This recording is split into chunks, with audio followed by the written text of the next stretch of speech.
They asserted the Templars discovered nothing. Yet upon their return from Jerusalem, they were transformed, more affluent, and suddenly immune to opposition. Did they unearth ancient manuscripts unveiling a sacred lineage? Or perhaps a gateway protected by symbols they alone comprehended?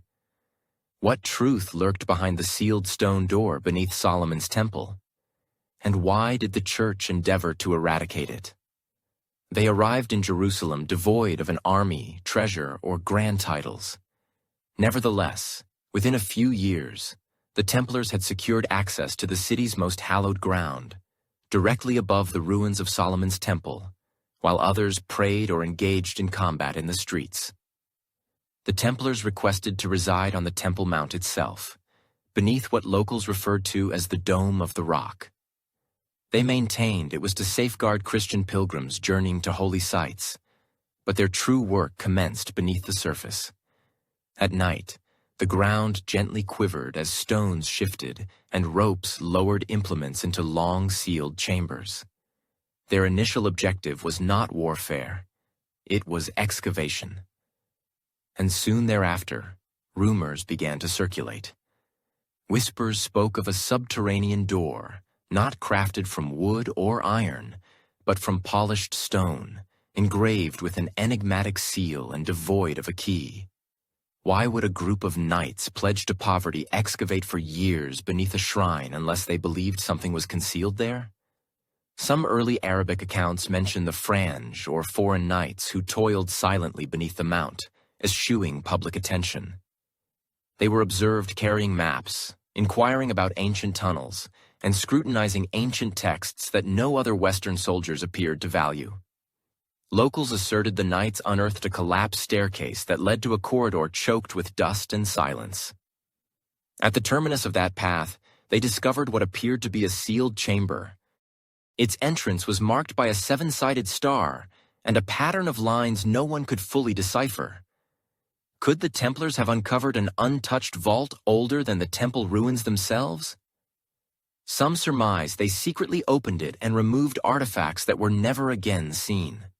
Solomon's temple, according to sacred texts, once housed the Ark of the Covenant and was constructed with guidance from divine measurements. If a hidden chamber from that era survived, what might it contain?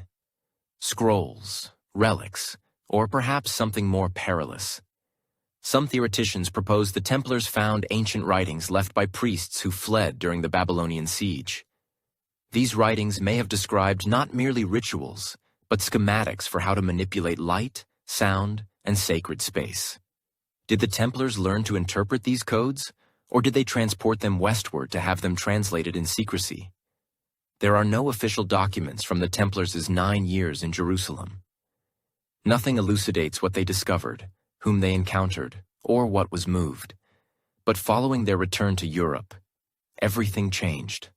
The Templars ascended from obscurity to become one of the most potent orders in Christendom. They were bestowed privileges by popes, land by kings, and immunity from most laws. How could a small contingent of knights rise so swiftly unless they returned with something more profound than mere combat experience?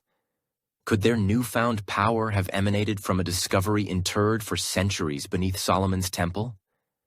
Accounts from later centuries allude to a black tablet taken from the east and concealed in a Templar priory in France. It was said to be adorned with symbols inscribed in a language not witnessed since the era of Babel. One symbol depicted a star enclosed within a circle. Another was an arch of flame pointing downwards. These identical shapes subsequently appeared in the stained glass of Templar chapels and the ground plans of cathedrals. Could these edifices themselves be blueprints reconstructed echoes of what was unearthed under the Temple Mount? Scholars have long debated whether the Templars' interest in Solomon's temple was symbolic or literal. But if their rituals, symbols, and architecture began to transform after their tenure in Jerusalem, the pattern becomes difficult to disregard. What kind of chamber would necessitate absolute secrecy? What kind of knowledge would be so perilous that it had to be immured in stone, not paper? Some believe the vault beneath the temple was not merely a hiding place, but a caveat, a sealed room constructed to contain concepts that once menaced the order of both kings and priests. Local lore recounts that one of the Templars who led the excavation refused to speak again after they opened the door. He subsequently entered a monastery and took a vow of silence until his demise. Another vanished during the homeward voyage. Stories claim he disembarked the ship carrying a scroll wrapped in black cloth. Neither the scroll nor the man was ever seen again. Could this explain the absence of surviving records? Were the knights sworn to secrecy not solely by rule, but by apprehension of what they had revealed? Modern scans of the Temple Mount disclose uncharted cavities beneath the surface. Some appear natural, but others are distinctly man-made walls too straight, corners too sharp, floors too level. However, due to religious and political sensitivities, no further excavations have been permitted. Whatever lies beneath remains undisturbed, encased under centuries of stone and silence. Yet the symbols continue to manifest on tombs, in manuscripts, and etched into forgotten chapel walls, as if the memory of that sealed chamber resisted obliteration. Could the door the Templars discovered have led to more than just a room? Could it have been the portal to an idea, a forbidden truth concerning the origins of kingship, religion, or even humanity itself? Why did so many subsequent groups, the Freemasons, the Rosicrucians, the secret societies of Europe, trace their origins to the Templars' sojourn in Jerusalem? Was it myth, or was it a secret transmitted hand to hand, hidden in plain sight? The authentic account of what transpired beneath the temple was never committed to writing, but its shadow extends across history. And perhaps interred beneath those ancient stones, the truth still awaits in silence, sealed behind a door that was never meant to be opened. For nearly 9 years, 9 knights resided atop the most sacred ground in Jerusalem, and no one definitively understood why.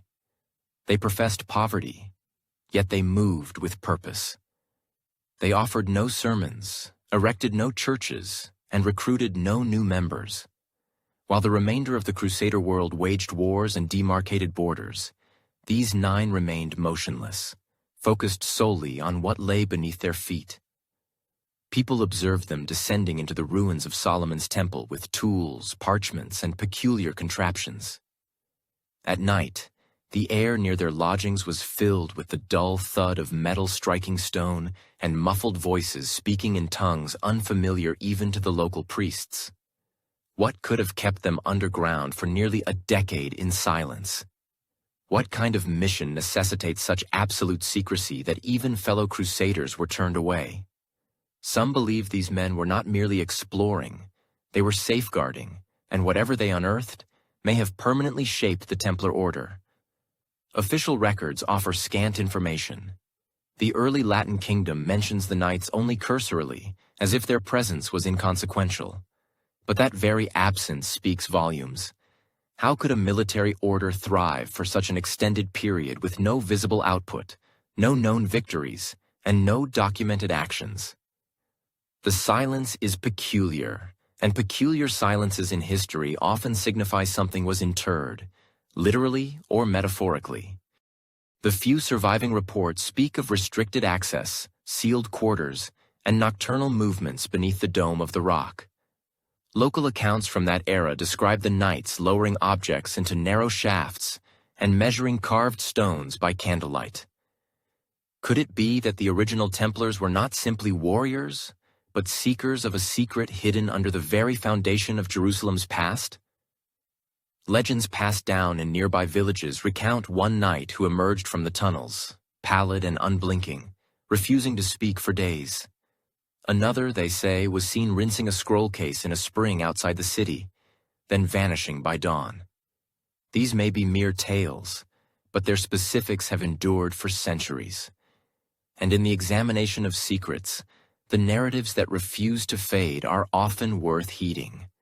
Some theoreticians claim the knights uncovered blueprints etched into the foundation stones maps not of geography, but of sacred geometry, patterns that aligned with constellations, star paths, and ancient rites.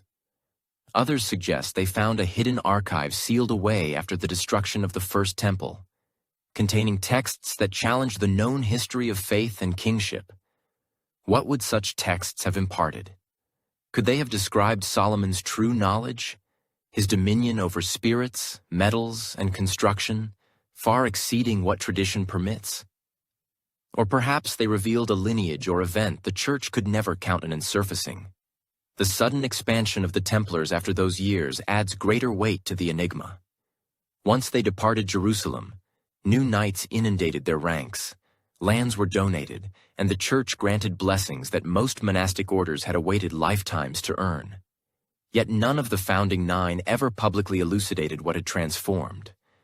There were no relics on display, no miracles proclaimed, no scrolls presented.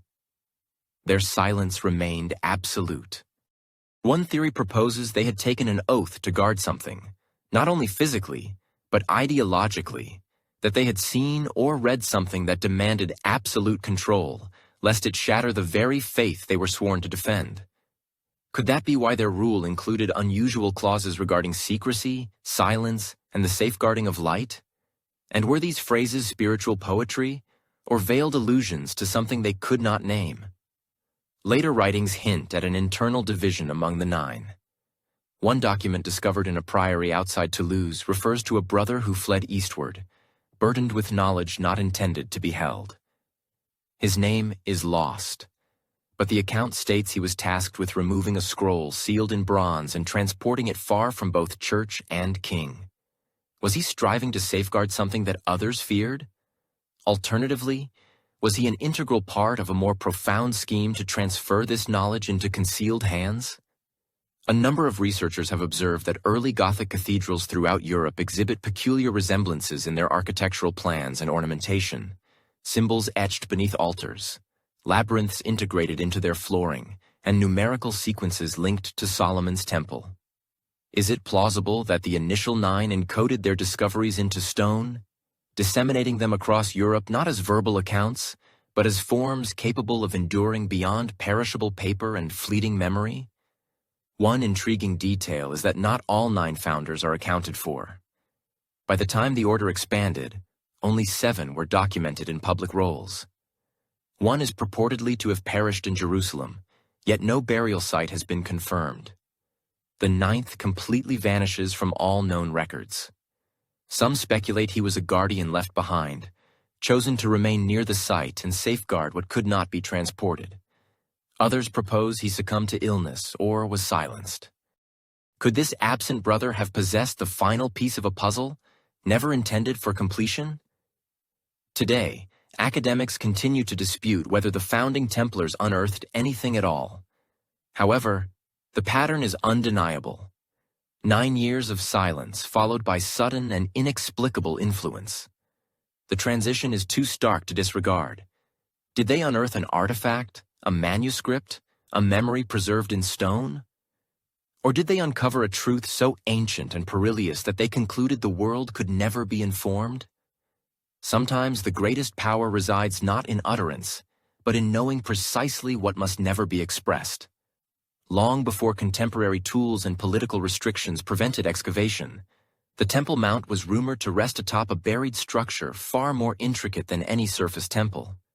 Ancient texts from 3 religions alluded to unusual geometric configurations beneath the stone platform vaults, tunnels, and chambers laid out in a forgotten order.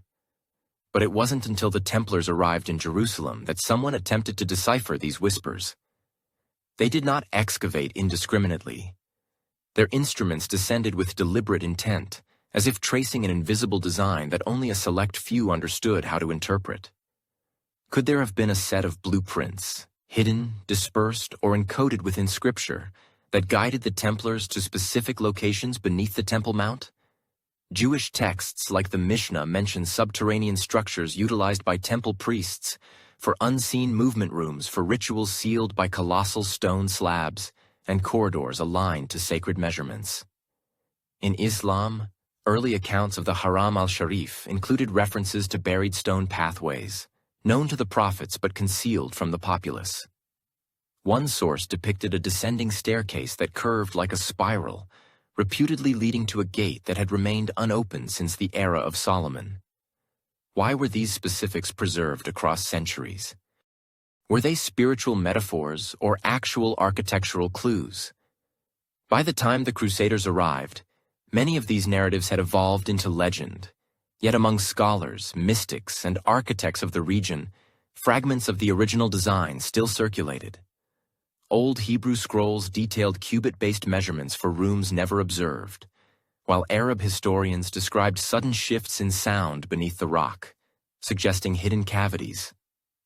Some of these accounts included curious alignments between stone points and overhead stars, as if the temple's foundations were linked not only to the earth but to the heavens.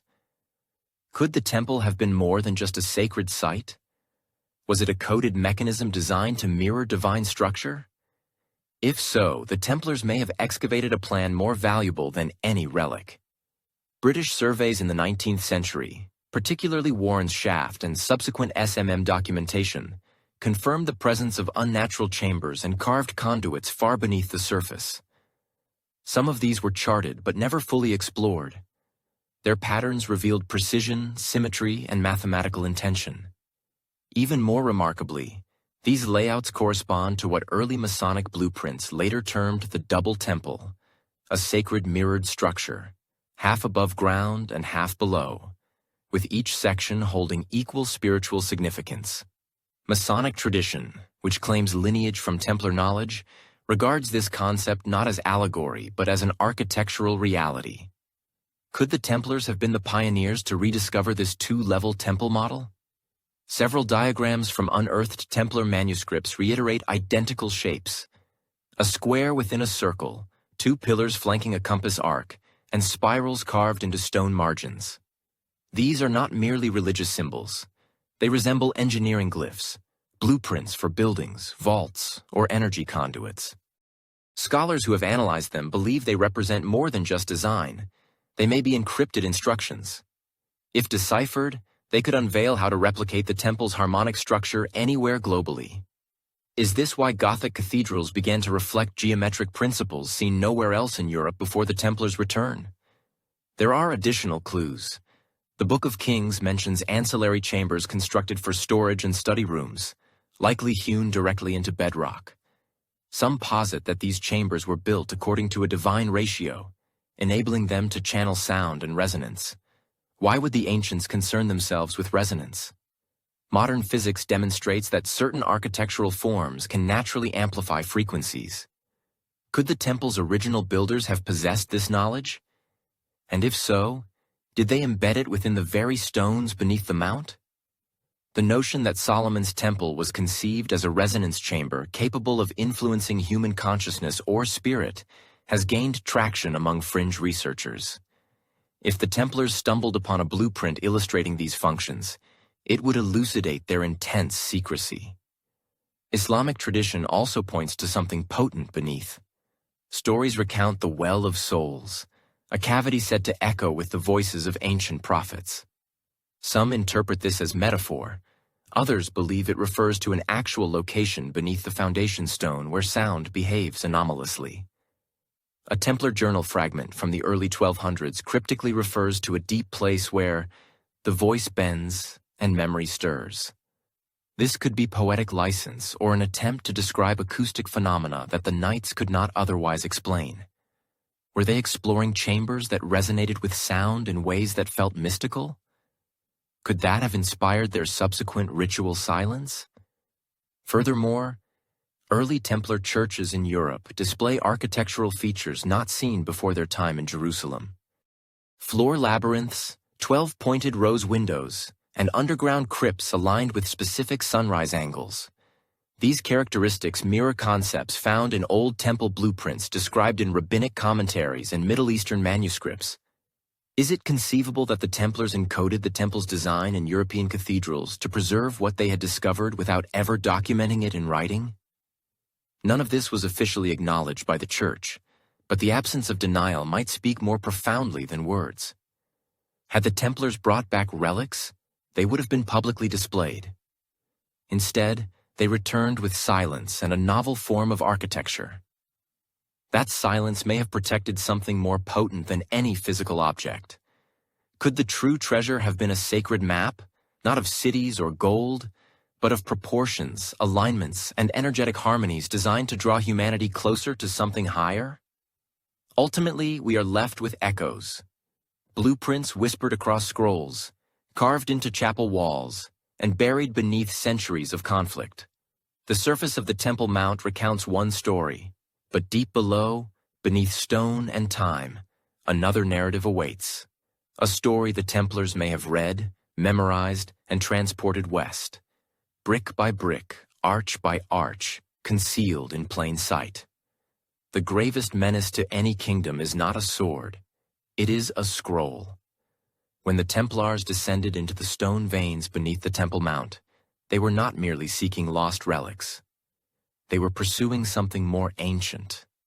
Whispers across the centuries suggest they unearthed a chamber sealed since the days of Solomon, its atmosphere undisturbed, its contents uncorrupted.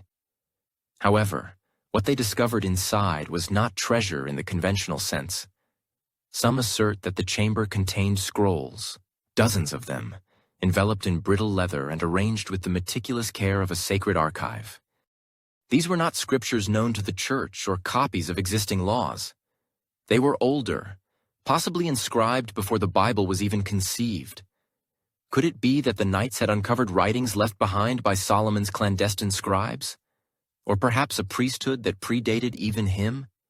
And if these scrolls were indeed genuine, what knowledge did they convey that would necessitate being entombed in silence for generations? Ancient texts from Jewish, Islamic, and Eastern Christian traditions make subtle references to scrolls stored in profound locations. The Talmud speaks of writings sealed beneath the temple in stone niches. A few scholars in later centuries proposed that among these writings were records of a forgotten priesthood keepers of language, measurement, and spiritual laws long expunged from public memory. One legend maintains that Solomon feared the misuse of this knowledge and commanded his scribes to write in codes and bury their work beneath the foundations. Could the Templars have stumbled upon such a cache during their years of clandestine excavation? Arabic chroniclers during the Ayyubid rule recount Frankish knights transporting peculiar cylindrical containers under the cover of night. One even described books that burned no fire yet lit the eye. These accounts, though imprecise, appear across multiple sources. Could they be echoing the same moment? The silent removal of forbidden words from the heart of Jerusalem? And if so, where were these scrolls taken? Some believe the Knights carried them west through Antioch and Cyprus before concealing them in the hills of southern France. Others contend they were copied, translated, and secretly disseminated among inner circles within the order. By the time the Templars gained prominence in Europe, they were constructing circular churches featuring layouts that mirrored ancient sacred geometry. They communicated in cryptic languages, drafting rituals that no pope had ever sanctioned. Could these behaviors stem from something they encountered in their readings, something the world was never intended to witness? A number of researchers propose that the scrolls detailed not merely religious statutes, but scientific principles veiled as prophecy. Proportions linked to resonance, harmonic sounds connected to structural elements, descriptions of materials and configurations that, when properly aligned, could amplify energy in ways unfathomable to contemporaries. Would such phenomena not be perceived as sorcery by the medieval church? Could this account for the ensuing silence? Inquisition archives indicate that during the Templars' ultimate trials, several knights mentioned words that transform stone into light. They spoke of parchment that sang when touched, or hummed when near specific altars. Much of this was dismissed as the delusions of tormented individuals. Could the scrolls have contained blueprints for creating structures that interacted with sound and light in manners still not entirely comprehended? Or were the knights attempting to articulate a technology for which they lacked the vocabulary? A few fragments endure, though their authenticity is debated within the archives of Rennes-le-Château and other obscure monasteries.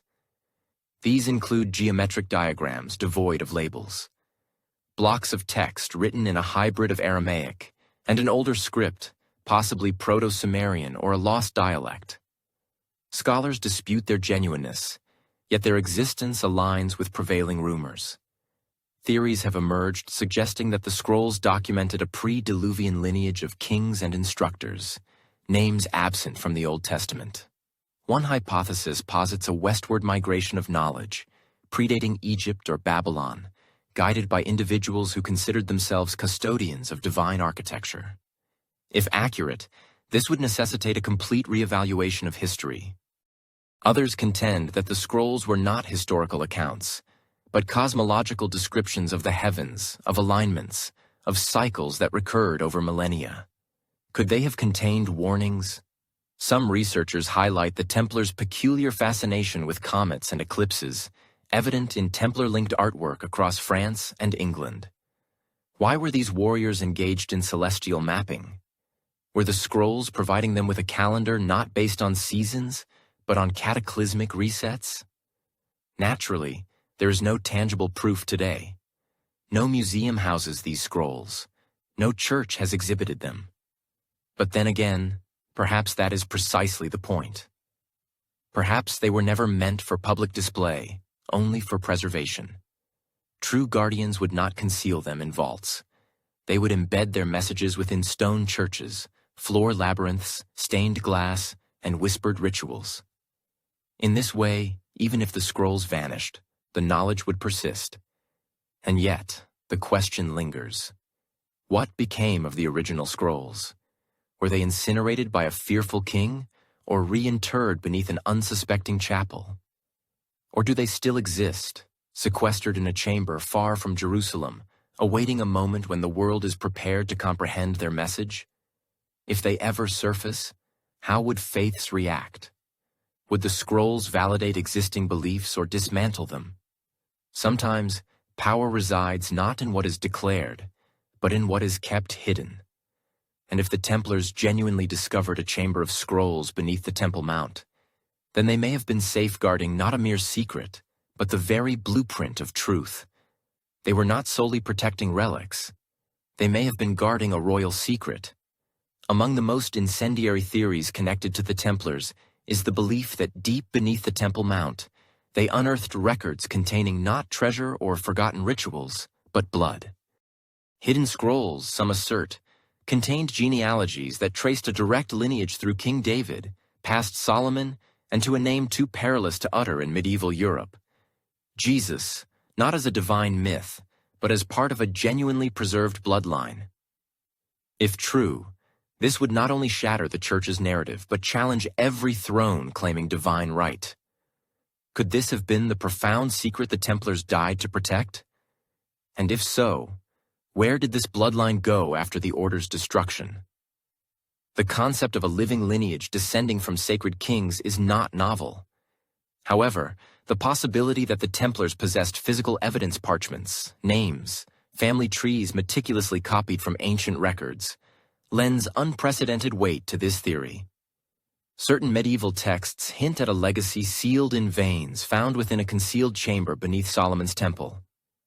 What if the scrolls were not merely sacred writings, but documented proof of an unbroken bloodline intended to remain hidden until a crucial moment in history?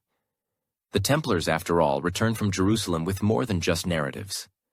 They introduced peculiar architectural styles, secret codes, and an inexplicable surge in power. Their inner rituals alluded to the vine of the house of David and a root unseen by kings. These were not simply poetic phrases. Researchers now believe they were veiled references to a bloodline meticulously traced and revered by an inner circle within the order. Inquisitors later accused Templars of defiling the cross and venerating a mysterious head called Baphomet.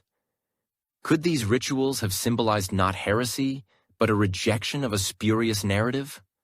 Were they pledging allegiance to an alternative messianic story, one buried beneath centuries of silence?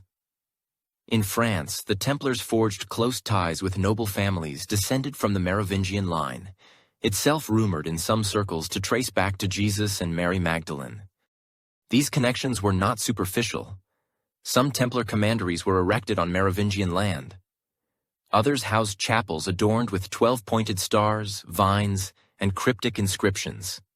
Could this have been part of a long-term strategy to safeguard not just an idea, but a person? A line of descent quietly waiting in the shadows of history. A surviving document from a suppressed Templar outpost near Rennes-le-Château speaks cryptically of a vein that bleeds truth, and the body that holds the key. Although dismissed by mainstream historians, this language bears an uncanny consistency with bloodline theories.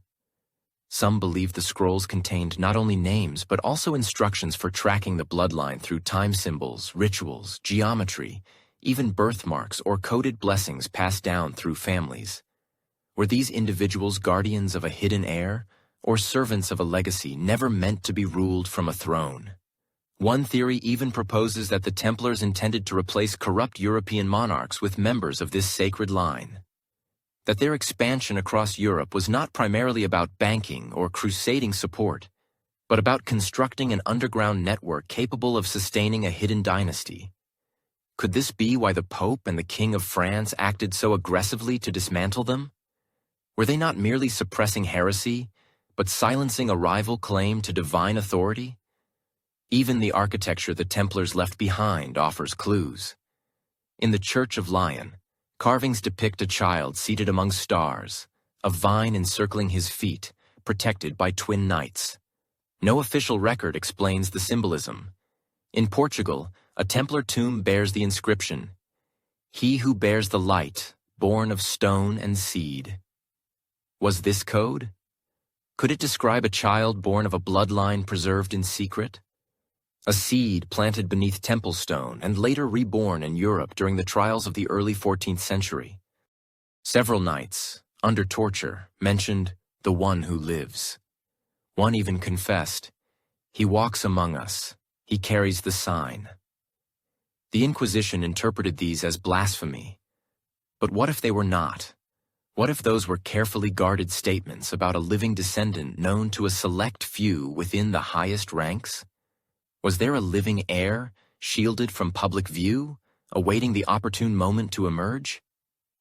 It is said that the Priory of Sion, a clandestine group linked to later legends, continued this mission.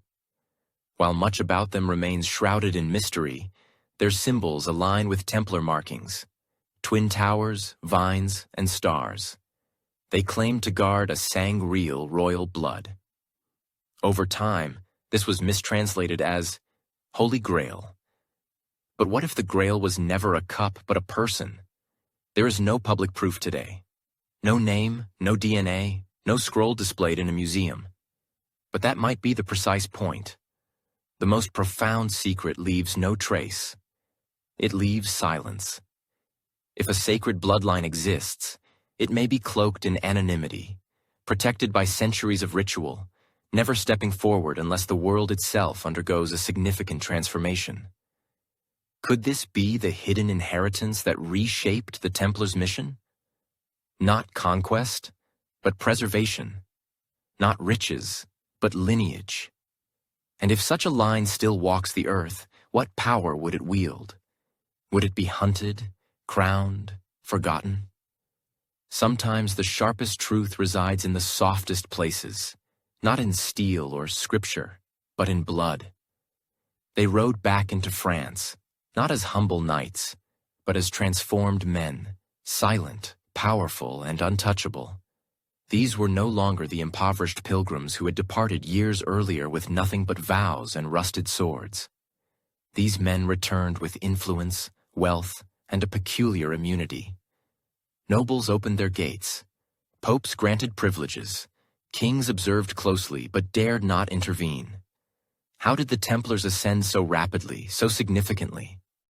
In a world where even murmurs of independence from the Church were met with fiery retribution, the answer, many believe, lies in what they brought back from beneath the Temple Mount.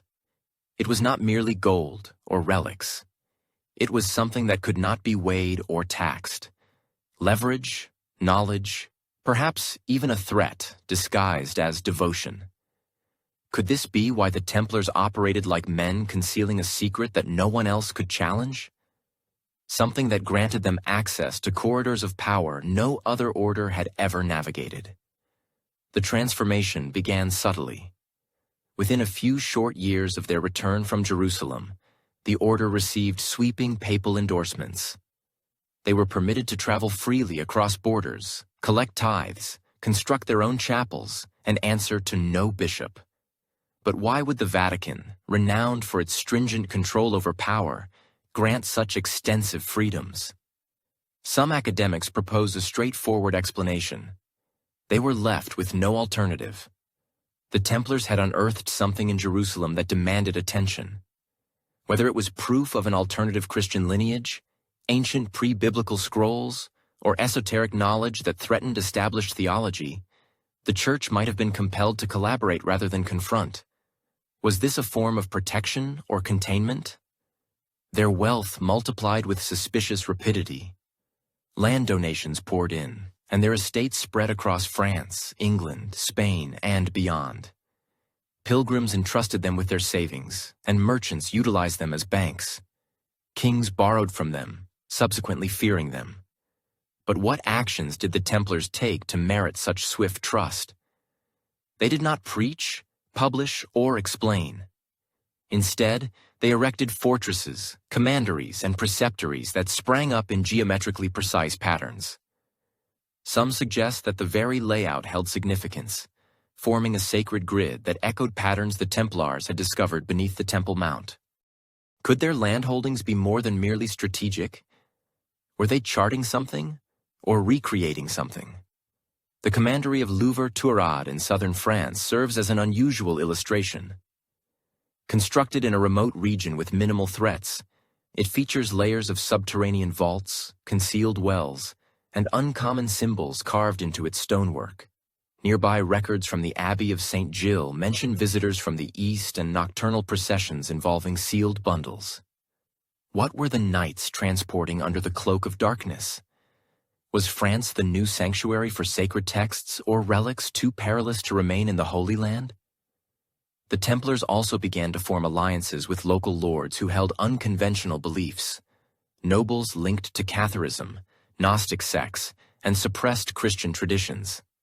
These were not political alliances. They were ideological. Shared symbols started to appear in Templar structures and Cathar strongholds. The cross-pate, the twin pillars, the eight-pointed star. Could this indicate a broader strategy? Were the Templars assembling allies who already grasped the profound implications of their discovery? Even their maritime activities shifted course from port cities like La Rochelle. Templar vessels departed without explanation, sailing westward into the Atlantic. What were they carrying? Where were they bound? Some contend these voyages were supply runs to distant outposts. Others suggest the ships transported passengers, documents, or even descendants connected to what the Templars had uncovered in Jerusalem. If the Holy Land was no longer secure, perhaps the solution was to relocate the secrets to a place no one would think to look. Their return to France also marked a change in ritual. Templar initiation ceremonies became profoundly private, filled with coded language and veiled oaths. One chronicler reported a Templar stating, "He who speaks breaks the line." Another described the induction as a folding into a hidden house. Was this merely dramatic language, or the depiction of a knowledge chain designed to endure persecution? Did each new member receive a piece of a puzzle that, when assembled, revealed the complete truth? Financially, they became untouchable. Their wealth was liquid and invisible, stored not in gold, but in promises, ledgers, and trust. This rendered them powerful, but also dangerous. What if they were not merely bankers, but custodians of hidden truths that could financially ruin the Church, not in currency, but in faith? If they genuinely possessed evidence that undermined the Church's claims to authority, then even their silence could be leveraged. Surprisingly, despite their massive presence, they rarely sought to convert or dominate. They built, they protected, and they waited. Their silence became their hallmark. No public declarations, no overt heresies, just a quiet, growing influence that disquieted the world's most powerful institutions. Could it be that the Templars returned to France not to boast, but to conceal, not to disclose, but to prepare for something greater? Yet, with all their secrecy, one truth became evident. They had transformed. These were no longer merely warriors. They were something else, guardians, perhaps carriers of a burden that rendered them both invincible and vulnerable. Because whatever they retrieved from Jerusalem made them untouchable, until the day it made them targets. Their silence was their shield, but eventually, someone wished to know what they were not communicating. In less than a single generation, a small group of knights evolved into one of Europe's most formidable forces, and no one could quite explain how. The Templars were no longer just men of the sword. They became landowners, architects, naval traders, and, most notably, bankers. While other religious orders focused on prayer and pilgrimage, the Templars were quietly constructing a network that extended into the deepest strata of European society. Their commanderies were more than places of worship. They were fortified hubs, frequently positioned near trade routes, ports, and political centers. Their ledger books began to rival those of royal treasuries. Kings started borrowing from them, and entire estates were managed by them. And all of it transpired so smoothly, so efficiently, that most people did not realize they were witnessing an empire form in silence. Could the Templars have been building something more than just wealth and protection? Could they have been following a master plan conceived in secret beneath the Temple Mount and executed in plain sight across Europe? Unlike other groups, the Templars maintained no public doctrine. They had no single monastery, nor a single purpose visible to outsiders. Yet their actions suggest coordination across borders, languages, and monarchies. Their rules allowed them to bypass tolls, taxes, and even local laws. With papal endorsement, they moved across nations like phantoms, accumulating power without attracting undue attention. But if they were not serving the church and not serving any king, then who or what were they truly serving? Some believe the Templars operated under a hidden charter, an internal mission known solely to their highest ranks. This theory is supported by the very structure of the order. Unlike most feudal systems of the era, Templar hierarchy did not depend on bloodlines or land inheritance. Advancement came through trust, skill, and loyalty to the rule. A document said to contain passages never revealed to the public. What secrets did those private rules hold? Were they adhering to sacred instructions passed down from something they discovered beneath Jerusalem? Their sudden foray into banking also raised eyebrows. At a time when lending money at interest was considered a sin, the Templars found legal loopholes to finance kings, fund campaigns, and amass wealth across borders. They devised a system of credit letters that enabled nobles to travel without carrying gold, and they offered secure storage for vast fortunes. But the true power lay in what they learned from these financial networks. They tracked trade flows, troop movements, and political shifts through money. Could this have been a form of intelligence, gathering data used not to serve existing powers, but to construct something of their own? Their buildings also narrate a story. Templar churches often adopted a circular design, mimicking the Church of the Holy Sepulchre in Jerusalem. However, some of their sites, such as the Temple Church in London or Tomar in Portugal, feature hidden geometry and astronomical alignments that hint at deeper knowledge. Were they embedding codes in stone? Was this architecture a type of silent language intended only for those who understood the plan? Even their shipyards, especially in La Rochelle, operated outside standard controls. Goods moved in and out with minimal oversight. Unmarked vessels arrived and departed on irregular schedules. It is said that the Templars possessed their own naval fleet, independent of any kingdom. Where were they going? What were they transporting? And why did no one dare to interfere? Some suggest they were constructing a network not merely for defense, but for escape, a global system of safe houses and hidden vaults in case of betrayal. If they were following a prophecy or protecting a sacred object, would they have prepared a fallback plan to keep it safe regardless of the cost? As their influence expanded, they began to appear in unexpected places: royal courts, trade negotiations, even secret councils where borders were redrawn. Yet they never claimed political titles. They never ruled lands as lords. They ruled through presence, not crowns. Was this humility or a more profound form of control? An empire without flags, stronger because it remained invisible. One document found centuries later in Aragon speaks of the silent cross that bends the will of kings. Could this be a reference to the Templars? If so, it suggests they understood power not as something declared, but something executed quietly, behind the scenes. Their silence became their shield, and their shield became their weapon. Even the church began to grow uneasy. Bishops complained of Templar arrogance. Monasteries resented their exemption from tithes. And yet, the Pope continued to defend them. Why?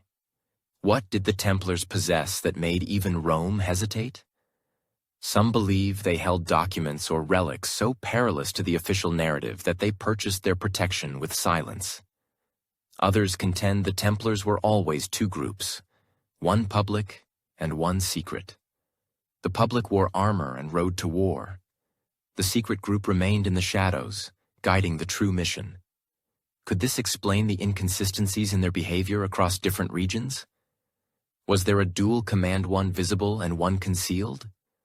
Their ascent did not follow normal trajectories. It felt rehearsed, almost predetermined. And when the time came, they did not resist their own downfall with force. They vanished from history like actors exiting a stage, leaving behind only symbols, ruins, and unanswered questions. Were they defeated, or was their strategy simply transitioning to its next phase? Today, as we trace their path through ancient stones and profound silence, an enigma persists. Did the Templars establish a clandestine empire, not for global dominion, but for enduring beyond time? In the century following the Templars' return from Jerusalem, European cathedrals began to soar higher, manipulate light, and imbue stone with unspoken narratives. The Gothic architectural style, characterized by its pointed arches, flying buttresses, and ribbed vaults, seemingly materialized almost instantaneously. Yet no one could account for the rapid emergence of this architectural leap or its adherence to such precise methodologies. Scholars traced its origins to France, but some posited a deeper connection to Jerusalem. Could the inspiration for these magnificent cathedrals have originated from a hidden chamber beneath Solomon's temple? A chamber not filled with material wealth, but with schematics, sacred blueprints, a form of geometry not disseminated in monastic institutions, but inherited from an antiquity so profound it lacked a designation. The Templars spent years beneath the Temple Mount. What was the true object of their study? Was it merely relics? Or was it a design blueprint, proportionally accurate, aligned with celestial bodies, and etched into the very fabric of the earth? Sacred geometry posits that specific shapes, ratios, and angles possess more than mere aesthetic value. They embody meaning, vibration, and inherent power. The cathedrals that began to emerge in the wake of the Templars' return were more than mere structures. They were instruments, each component meticulously aligned to channel light, each space precisely calibrated to amplify sound. Why did so many of these nascent churches adhere to an identical layout? Why did they mirror stellar constellations, solstitial alignments, or the golden ratio? Could this signify that the architects were employing knowledge predating Christianity itself? In locales such as Chartres, Amiens, and Reims, stonemasons inscribed symbols that defied explanation. Labyrinths materialized on floors. Rosettes, exhibiting geometric precision, adorned windows. Some of these patterns corresponded to ancient designs discovered in Middle Eastern ruins. Were the constructors embedding messages from the scrolls the Templars were rumored to have retrieved? If so, what was the content of these messages? The vaults within these cathedrals did not merely support roofs. They directed force, sound, and spiritual energy. They transformed empty volumes into resonant chambers, focusing energy in ways that modern science continues to strive to comprehend. Pilgrims who entered frequently recounted sensations of serenity, clarity, or profound enlightenment, Could this architecture have been intended to reshape the psyche, beyond merely pleasing the eye? Some researchers theorize that the Templars did not bring back material riches, but rather wisdom, a system for quantifying and molding space that had been concealed beneath the temple since Solomon's era. If those foundational builders drew upon even more ancient sources, Egyptian, Sumerian, or beyond, then the Templars may have reactivated a forgotten stream of knowledge that once interconnected heaven and earth. Why did the Church not challenge this sudden evolutionary shift in design? Some historical records indicate bishops' resistance to the new style, labeling it alien, unreliable, or even hazardous. Yet, the structures continued to ascend. And who provided the funding? Frequently, it was the same aristocracy associated with the Templars' individuals of wealth, noble titles, and a newfound interest in masonry and symbolism. In certain regions, construction was supervised by organizations known as compagnon guilds, characterized by secret rituals, unusual tools, and symbols that later emerged in Freemasonry. Could these guilds have been initiated by Templars to discreetly execute their architectural mission long after their official dissolution? The West Rose window at Chartres is often cited as an enigma. Its intricate pattern, while visually stunning, also charts the 8-year movement of Venus' cycle known to ancient astronomers, yet supposedly lost to the medieval church. Why incorporate it into a Christian edifice? Was it a silent acknowledgement of a cosmology that predated the Bible? Or was it merely the signature of those who possessed knowledge of its origins? Even more peculiar is the fact that some cathedrals were erected upon more ancient pagan sites, as if the land itself had been designated long ago. Ley lines, theorized paths of Earth's energy, intersect beneath these locations. Did the Templars comprehend the energetic properties of a site, not just its structural elements? Were they resurrecting a forgotten science of spatial location, material, and configuration?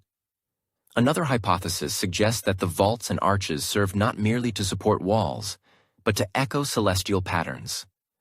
By aligning their cathedrals with astronomical points, the Templars may have endeavored to create terrestrial maps of the cosmos, mirroring divine order in human constructions. Could these have been training grounds, not for supplication, but for preparation? Was each cathedral a type of initiation chamber where knowledge was transmitted through light, sound, and form? Many of the master builders left no identifiable signatures. Their carvings, often concealed, include puzzles, countenances, and marks that initially appear whimsical, but when analyzed across multiple cathedrals, begin to reveal consistent patterns. Could this be a language decipherable only by the initiated? And for whom was this message intended? Some contend that the ultimate key resides within the geometry itself.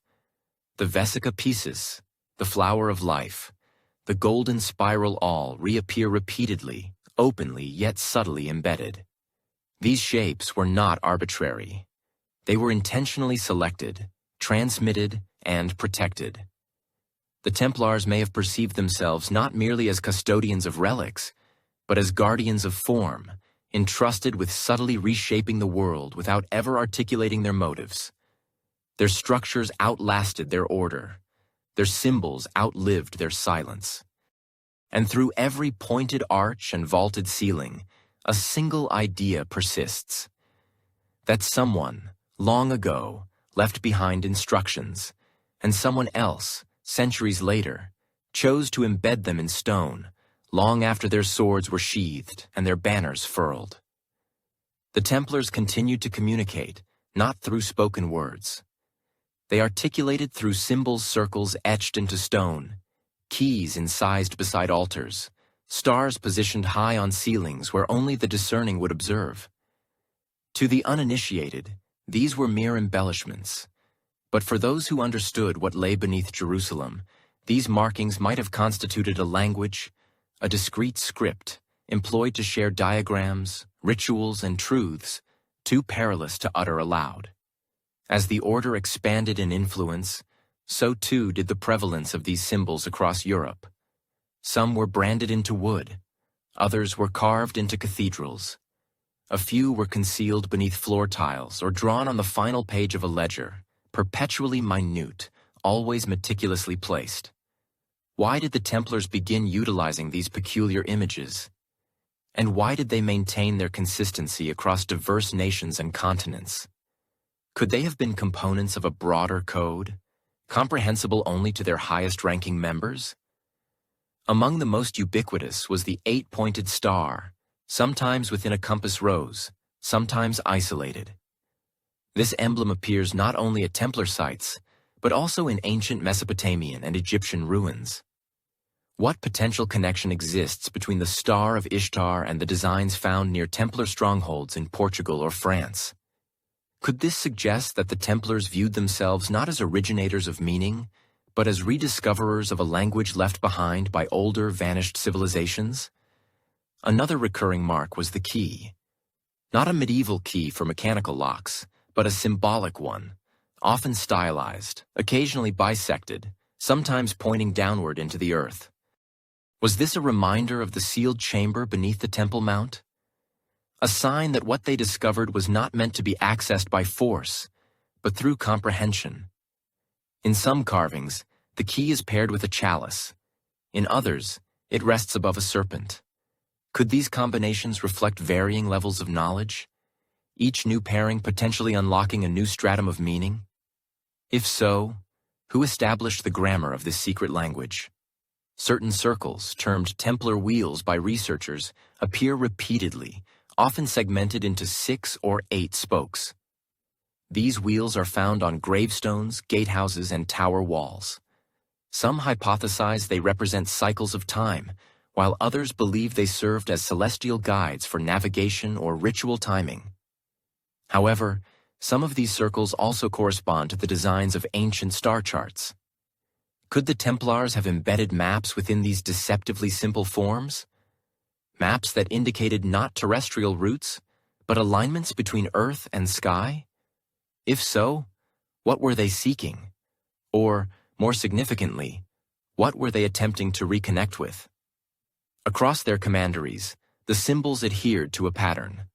Their placement was never random. A star near the east gate, a key above a window, a wheel integrated into the floor. When juxtaposed, some of these alignments revealed sacred geometry. The identical ratios found in the vaults of Gothic cathedrals and the ruins of Solomon's temple.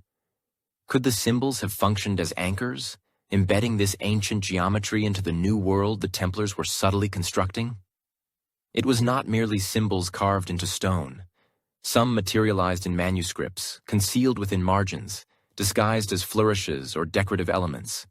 Circles would encompass specific letters. Keys would substitute for standard capital strokes. Stars would replace punctuation. Monks and scribes occasionally reproduced these markings without understanding their provenance. But were they copying messages, transmitting instructions embedded beneath sacred texts? Could entire teachings have been encoded into biblical pages, awaiting the discerning reader to perceive beyond the ink? One intriguing instance occurred at a French Templar site where a series of symbols were etched behind a wooden altar, discovered only centuries later after a fire uncovered the underlying wall. The design resembled a triangle with a central eye, encircled by curved lines and 2 interlaced rings. The church subsequently branded it heretical, but others believe it corresponds to a forgotten diagram from ancient Jewish mysticism, one that elucidated the structure of reality itself. Were the Templars employing symbols not merely for spatial demarcation, but to transmit cosmological knowledge? Another peculiar detail. Many of their symbols appeared in proximity to bodies of water wells, rivers, underground channels. Did they consider these locations to possess power? Or were they following something hidden beneath the surface? If their symbols encoded maps, and these maps indicated flowing sources, what could have remained untouched beneath Europe's waterlines for centuries? Could the true repositories be concealed not within fortresses, but below, in forgotten springs and serene pools? Certain theorists postulate that each Templar site constituted a segment of a larger emblem. When interconnected across distances, they formed a pattern discernible only from above. Was this their ultimate message? A sigil imprinted upon the very landscape, intended to mirror their discoveries in Jerusalem. a terrestrial reflection of paradise. The Church never fully grasped the profound significance of these marks. Some were dismissed as superstition. Others were ignored. A few were obliterated during the Inquisition. However, remnants endured, and upon contemporary examination, they speak once more. Not in complete sentences, but through inferences, admonitions, and coordinates. Could these symbols still be active, part of an unfulfilled communication spanning generations? If so, for whom are they waiting?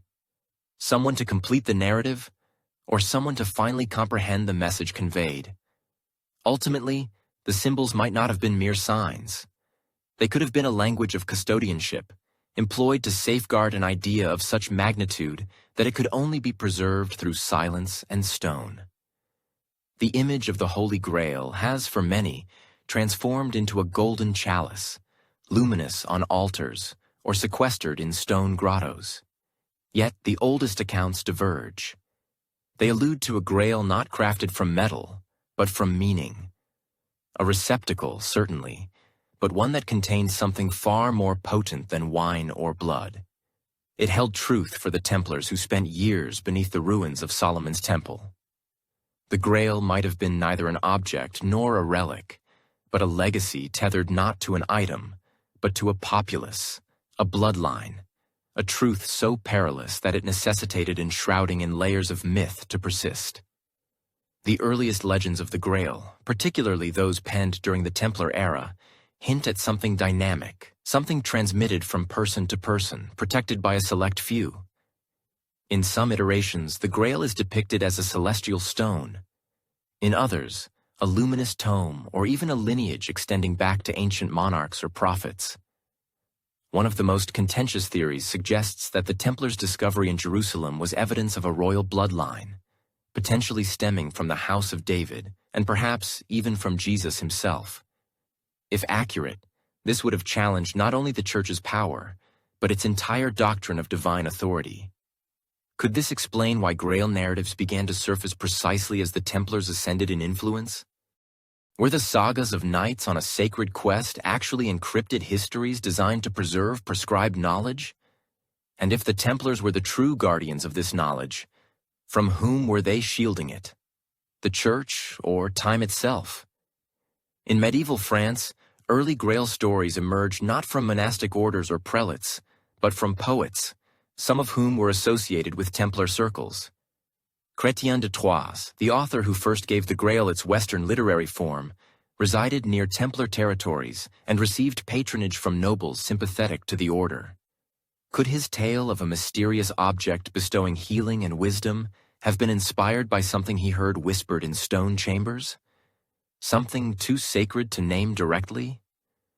Some believe the Grail is not singular but dual, knowledge and blood. Together, they constitute a legacy that must remain hidden because it demonstrates that divine right might not emanate from the Church, but from lineage and wisdom perpetuated through clandestine lines. If the Templars discovered records of this bloodline, perhaps even genealogies inscribed during Solomon's reign, it would account for their sudden surge in affluence, prestige, and immunity. They no longer needed to pursue power. They were safeguarding its origin. Grail iconography in Templar churches often portrays not a cup, but a luminous circle or a vine. One carving in Portugal depicts a chalice feeding into a tree whose roots penetrate beneath the stone floor. Could this symbolize the hidden lineage quietly flourishing beneath history? And who nurtured that tree? Were the Knights of the Temple not merely warriors, but custodians of a forgotten truth? The Church's silence on the matter is noteworthy. While numerous relics were catalogued, revered, and enshrined, no official Grail was ever recognized. Why might this be? Could it be that the Church feared acknowledging it might validate something it could not command? Something that suggested divine favor was not bestowed by popes or priests, but inherited through a royal and sacred line that the Church could neither crown nor depose. When the Templars were apprehended, much of their property was confiscated, but no Grail was ever located. No relic, no treasure, no ultimate object that could be denominated the prize. Some assert that it had already been relocated. Others contend it never required relocation. It was never a tangible item to begin with. It was a truth carried by those who comprehended. Some rumors claim the Grail was smuggled to Scotland, protected by families loyal to the order. Others assert it was concealed in encrypted texts, decipherable only by those trained in the Templars' arcane teachings.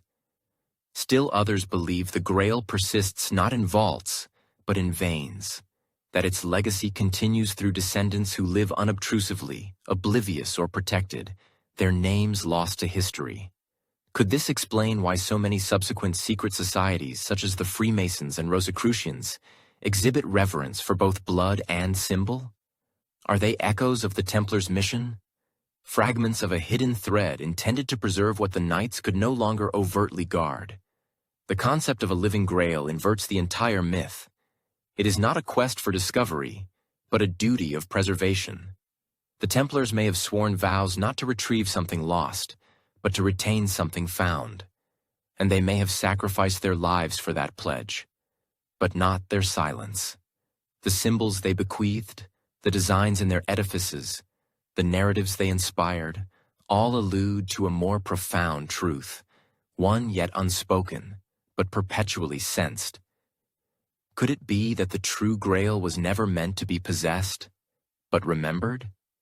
And if so, then every legend, every carving, every safeguarded name becomes a component of a larger tapestry, one that suggests the most formidable relic in history is not a cup, but a secret, a lineage, a map of meaning protected not solely by warriors, but by generations who understood that certain truths must subsist discreetly until the world is finally prepared to heed. Power never operates quietly.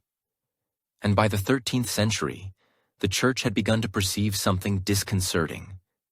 The Templars, once loyal servants of the Cross, were becoming increasingly secretive, more autonomous, and far more potent than anticipated. Their network spanned continents. Their coffers rivaled those of kings, and their inner circle reported solely to their own Grand Master, not the Pope. Whispers reached Rome that the Knights were concealing something, that beneath their vows of poverty and service, they were pursuing an agenda invisible to the Vatican. Initially, the warnings arrived in private correspondence, meticulously phrased messages dispatched from bishops and cardinals who had visited Templar strongholds and observed the indications. Peculiar rituals, locked chambers, symbols not found in church dogma. One archbishop from southern France wrote of a chapel where the altar faced not east but south, and where the sole embellishment was a carved key and a serpent. Another cautioned about chants uttered in languages unrecognized by any priest.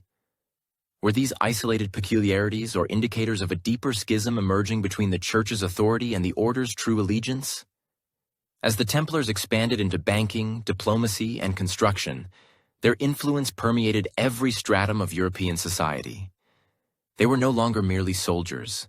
They were advisors, landowners, and power brokers. Kings were indebted to them. Merchants feared their reach. Even nobles sought their endorsement. But what most disconcerted the Vatican was not the wealth. It was the secrecy. Templar chapters were known to conduct closed meetings with stringent codes and oaths of silence. New recruits underwent initiation rituals that outsiders were never permitted to witness. Some reports claimed the Knights were compelled to spit on the cross or renounce Christ, not out of heresy, but as a symbolic gesture. Others believed they swore fealty to an unnamed power older than the Church itself. Were these rumors propagated by adversaries? Or were they based on fragments of truth, misunderstood, but grounded in something tangible? A letter from a papal advisor dated to the late 1200s speaks of a storm beneath the stones, and warns that the Templars move not by light, but by the pattern of the unseen. What did he imply by this? Was he referencing the symbols the Knights carved into their walls, or the more profound strategy behind their ascent?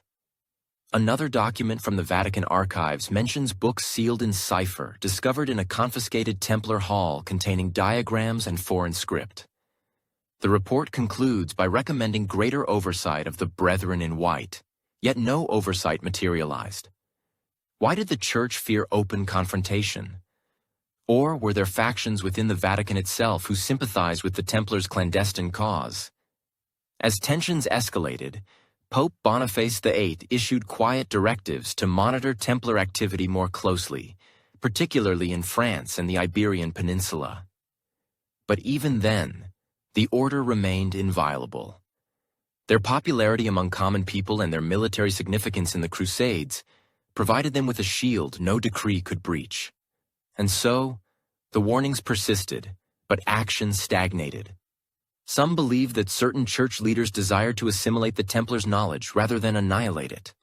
Could the Vatican have harbored aspirations of accessing the discoveries the Knights had made beneath Jerusalem? If so, were the communications genuine warnings or subtle requests for insight into the enigma? Around that period, an anonymous correspondence began circulating within Italian monastic communities. It accused the Templars of safeguarding the lineage of ancient kings and orchestrating a grand resurgence that would challenge the authority of Peter's throne. Though unsigned, its language betrayed an intimate knowledge of ecclesiastical politics. Was this born of apprehension or prophecy? The notion that the Templars were planning something monumental and transformative would account for the Church's escalating disquiet. Were they not merely assembling a military power, but initiating a philosophical revolution? One destined to supplant church dogma with more ancient truths. Truths steeped in Solomon's court, in Egypt's stellar temples, or in the ancient bloodlines some assert the Templars had meticulously traced. By the early 14th century, the distribution of power had shifted. Philip IV, King of France, deeply indebted to the Templars, began pressuring the Vatican for intervention. It transcended mere politics. It was born of desperation. Yet it offered the Church a pretext for action. Masked in the terminology of heresy, accusations were levied and arrests were prepared. Still, not everyone within the Church concurred. A few bishops fell silent, others absconded. Might they have been shielding secrets discreetly passed from knight to cleric? If the Templars had divulged even fragments of their knowledge, those pieces might have embedded themselves within pockets of the Church's own hierarchy. Was this the reason the Pope proceeded cautiously, issuing admonitions but withholding the final blow? One papal dispatch to a French cardinal stated, "The temple no longer kneels, and what does not kneel must be made to bow." These were not pronouncements of doctrine. They were declarations of war. The Church had issued numerous warnings, but perhaps the most resonant one was this: knowledge without sanction is rebellion, and those who protect it must be assimilated or exterminated. In the shadow of these documents, the question persists. What did the Church fear most? That the Templars were deceiving, or that they were speaking the truth? And if the truth was indeed perilous, was the subsequent silence intended to safeguard the faithful or to enter a secret that had already taken root? It commenced before dawn on a Friday, the 13th day of October in the year 1307. Throughout France, doors were forcibly entered, torches illuminated dark corridors, and armored men stormed monasteries, farms, and strongholds. The Templars, once Europe's most trusted protectors, were caught off guard. Some were dragged from their beds. Others were apprehended during prayer.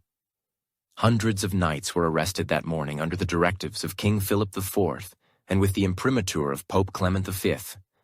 The charge was heresy. But behind that term lay a deeper motivation: control, debt, and fear. The official narrative asserted that the Templars had betrayed the Church, engaging in dark rituals, ridiculing the crucifix, and venerating idols. But no idol was ever discovered. No consistent testimony ever materialized.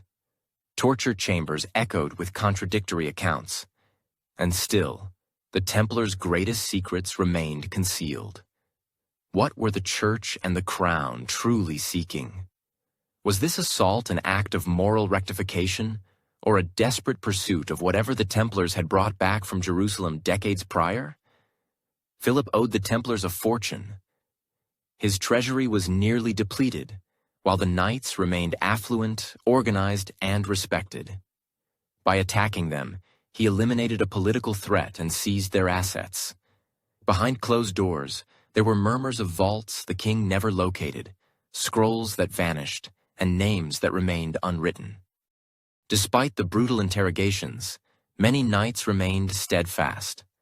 Some confessed under duress, then recanted once the pain subsided. Others died silently, never betraying what they had sworn to protect. Could this be because they had hidden their treasures, not merely in gold or relics, but in knowledge dispersed across Europe, encrypted behind symbols, stored in minds that would never reveal them? And if so, what kind of knowledge was worth dying for? Some accounts speak of records smuggled out in the days preceding the arrests, carried by Templars who had discerned the omens and absconded to Scotland, Portugal, or remote regions of France. Others tell of tunnels sealed beneath their commanderies, never to be reopened. Did those chambers contain the scrolls from Solomon's court? Bloodline records, sacred geometry diagrams, perhaps even the original texts that shaped the Grail legends. Pope Clement V's involvement in the betrayal remains ambiguous. He owed his position to Philip and had long been pressured to act against the Templars. But even as he sanctioned the arrests, he hesitated to deliver a definitive judgment. Correspondence between church officials suggests he feared what might surface if the trials protracted. What did he know? And why did he later endeavor to disband the order quietly? As if hoping to conclude the matter without further scandal. During the trials, certain patterns emerged. Templars were interrogated about kissing one another during rituals, about obscure words uttered in foreign tongues, about a head-shaped idol called Baphomet, though no two men described it identically. Were these genuine practices misunderstood, or fabrications intended to justify a predetermined outcome? The Church required the Templars to be culpable. The crown required their gold. But history required something else. Silence. Some historians believe the true objective of the Friday arrests was not to uncover secrets, but to enter them. Could the scattered confessions, the destroyed documents, and the burning of the Grand Master have been not justice, but a purge, an eradication of a truth too ancient and too perilous for the world to countenance? On that Friday morning, as knights were dragged through the streets, the populace watched in bewilderment. These were men who had defended pilgrims, constructed hospitals, and fed the indigent. How had they abruptly become adversaries of the faith? The contradiction plagued Europe for years, even centuries hence. Their names were never fully vindicated, but their enigma only deepened. On March 18th, 14 years after the arrests, the last Grand Master, Jacques de Molay, was immolated at the stake on an island in the Seine River. Before the flames consumed him, he cried out not in agony, but in defiance. He summoned the Pope and the King to join him in judgment before God. Within a year, both men were dead. Was it happenstance? Or had the Templars maintained allegiance to something older than kings and popes? Something that exacted its own retribution. Some posit that de Molay's demise was not an end, but the dispersion of seeds. Survivors fled to locales beyond the Church's dominion. In Scotland, they were welcomed by local clans. In Portugal, they reformed under a new designation. And in each region, they carried with them not merely symbols but memories, oral traditions, encoded knowledge, and maps imbued with significance. Could the true treasure of the Templars have never been intended for vaults? Could it have been the preservation of an idea safeguarded through discipline, ritual, and silence? As dawn broke across Europe that Friday, the Church may have believed it had triumphed. But even as the towers were seized and the brethren imprisoned, the blueprint of what they had protected had already disseminated, etched into stone, buried in geometry, and inscribed between the lines of narratives that would one day resurface. Ultimately, the Friday massacre did not obliterate the Templars. It merely fractured them into a shadow. And from that shadow, The legend burgeoned beyond all previous measure. What had they truly concealed? And who still guards it today? As the dragnet tightened around them on that infamous October morning, the Templars did something the Church and the Crown never anticipated. They vanished. Not all of them, certainly. Many were captured, but in the days preceding the arrests, a number of ships quietly departed the port of La Rochelle under Templar command and were never seen again. No official manifest, no confirmed destination, just unfurled sails, laden hulls, and a silence that would reverberate throughout history. What was aboard those vessels? Gold, artifacts, or something far more potent? Knowledge? Witnesses at the docks reported that the loading commenced late at night. Crates were carried aboard by cloaked men, guarded not by armed escorts, but by Templar brothers themselves. Some claimed the boxes were heavy. Others swore they were handled like sacred objects, treated with meticulous reverence. Rumors circulated that scrolls were among the cargo, ancient, fragile, and sealed with symbols no one could decipher. Were these the same scrolls purportedly discovered beneath Solomon's temple? Could they have contained genealogies, maps, or forbidden texts predating the Bible? And if so, where were they being transported, and who was waiting to receive them?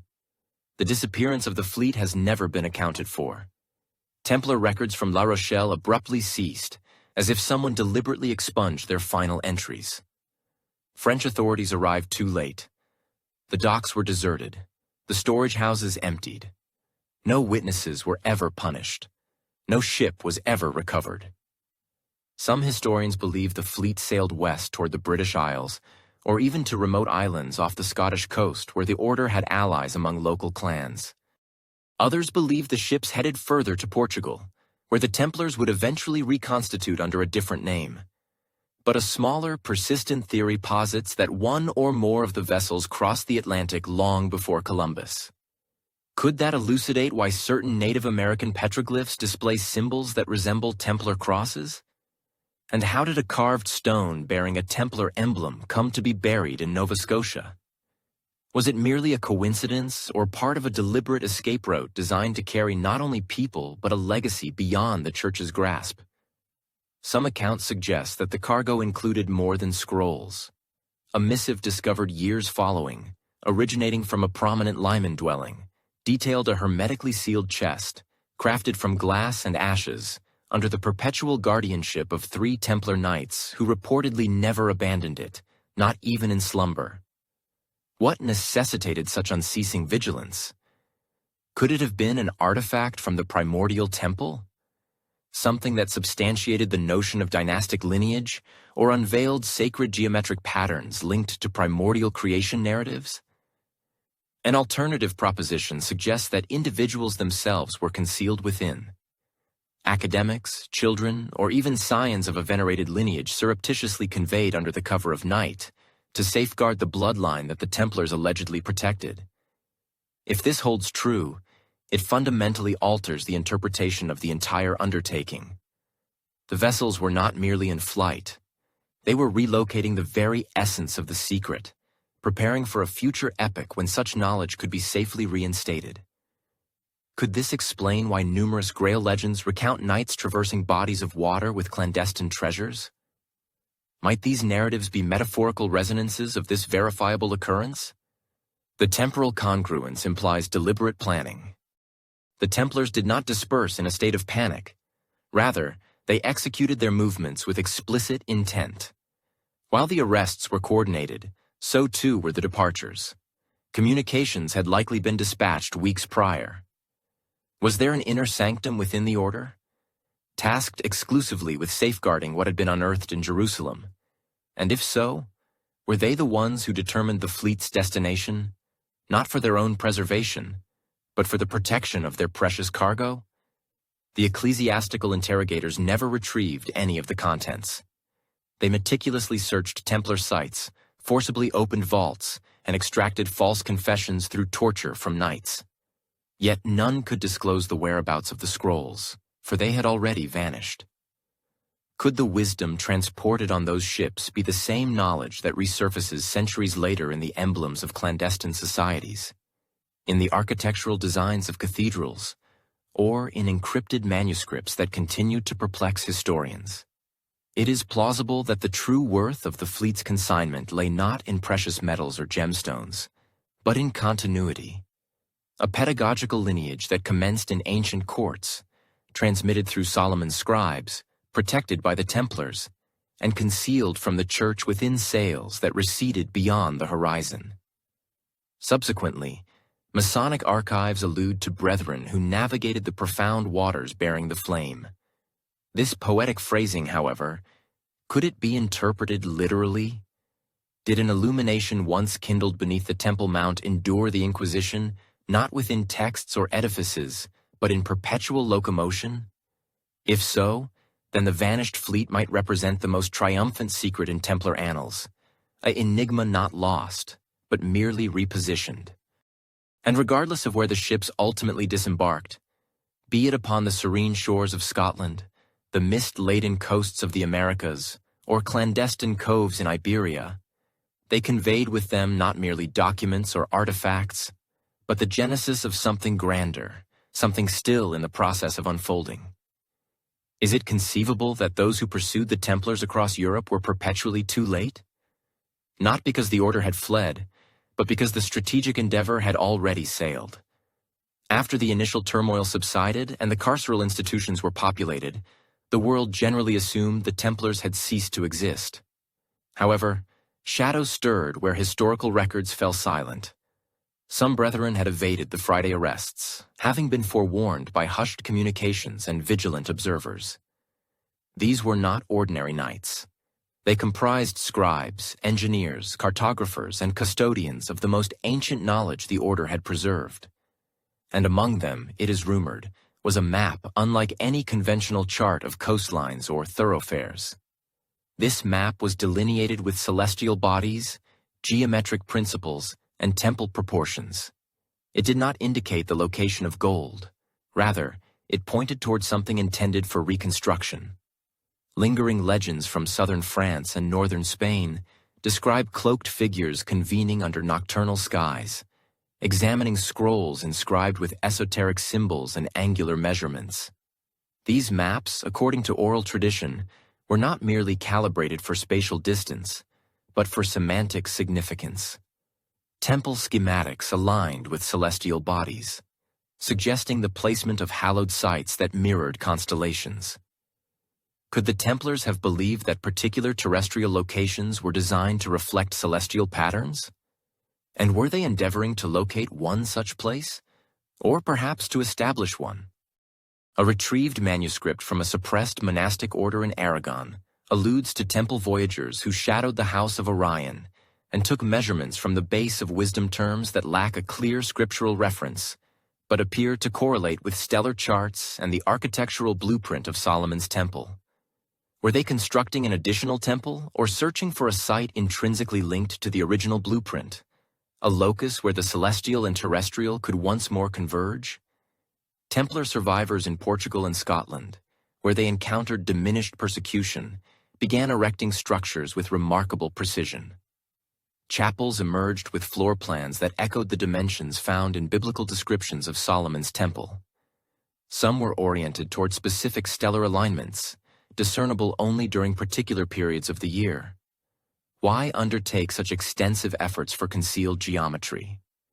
Could it be that the map was not merely a spatial guide, but a temporal one? That it revealed when an action should be undertaken, not just its location? Throughout Europe, symbols began to materialize in stone. 8 pointed stars, interlocking circles, and keyhole motifs. These were not arbitrary embellishments. Some corresponded to patterns found in ancient Babylonian celestial maps. Others mimicked ratios discovered in Egyptian temple passageways. How did the Templars acquire this esoteric knowledge? Were they drawing from scrolls they clandestinely removed from Jerusalem? Scrolls predating Scripture, meticulously preserved by Solomon's scribes and protected through generations. Some posit that the survivors comprehended something the Church did not. That sacred knowledge was intrinsically linked to alignment, to resonance, to strategic placement. That rebuilding a temple was not solely about physical walls, but about achieving harmony with the natural and cosmic order. Could this be the reason the Templars jeopardized everything to safeguard the map, not to conceal riches, but to fulfill a master design? One compelling hypothesis links this idea to Rosslyn Chapel in Scotland. Erected long after the arrests, it features carvings that bear resemblance to both Masonic symbols and archaic Hebrew designs. Its columns mirror the two principal pillars of Solomon's temple, Jachin and Boaz. Some scholars believe the chapel encodes not merely scripture, but an ancient cipher pertaining to vibration and sound. Could it be that Rosslyn was constructed employing knowledge transmitted from the vanished fleet? And if so, was it integral to a broader network of sites charted by the stars and imbued with specific intent? Another clue resides in the peculiar consistency of measurement systems observable among early Templar-associated structures. The reiteration of the cubit, a unit associated with both Hebrew and Egyptian systems, appears in edifices throughout Europe despite its lack of standardized usage in those respective regions. Was this a mere coincidence or a deliberate continuation? Did the map encompass not only locations but also the instruments for their interpretation? Certain narratives from Portuguese Templar descendants speak of a map that sings, a scroll inscribed with markings that reveal their significance only when illuminated by starlight or perceived through chanting. While no such scroll has ever been authenticated, it evokes the ancient concept of harmony between auditory phenomena, numerical values, and spatial configurations, a principle evident in both Pythagorean philosophy and Jewish mysticism. Could the Templars have synthesized these traditions, thereby forging a hybrid system of sacred science? If so, then the map they adhered to was not a relic. It was a blueprint for reawakening something that had been lost. A chapel here, a gateway there, an axis where ley lines intersect. Some researchers have traced purported Templar locations across Europe and identified uncanny alignments, suggesting intentional placement along ancient pilgrimage routes that predated Christianity. Could these be conduits of energy, vestiges of an archaic grid system? And were the Templars utilizing their map to re-establish these connections? If the survivors believed that the ancient temple must one day reappear, not in Jerusalem but disseminated and encoded, then their map was never about evasion. It was a strategy of restoration, a discrete undertaking to cultivate, construct, and conserve until the world was prepared to comprehend what had been forfeited. Their activities transitioned from military endeavors to something more architectural, more emblematic. And even today, those who study their work detect echoes of this concealed geometry in rose windows, floor mosaics, and silent axes pointing toward celestial bodies. Perhaps the pertinent question is not whether the map existed, but whether we have been traversing its pathways all along, oblivious to the ground beneath us, harboring a design drafted by those who once knelt in the dust of a demolished temple, resolute in their commitment to clandestinely carry its illumination forward. In the tranquil, verdant hills immediately beyond Edinburgh, an isolated chapel stands. Enshrouded in centuries of stillness and stone, Rosslyn Chapel, erected in the mid-15th century, appears to be a house of worship, yet it exudes an altogether different essence.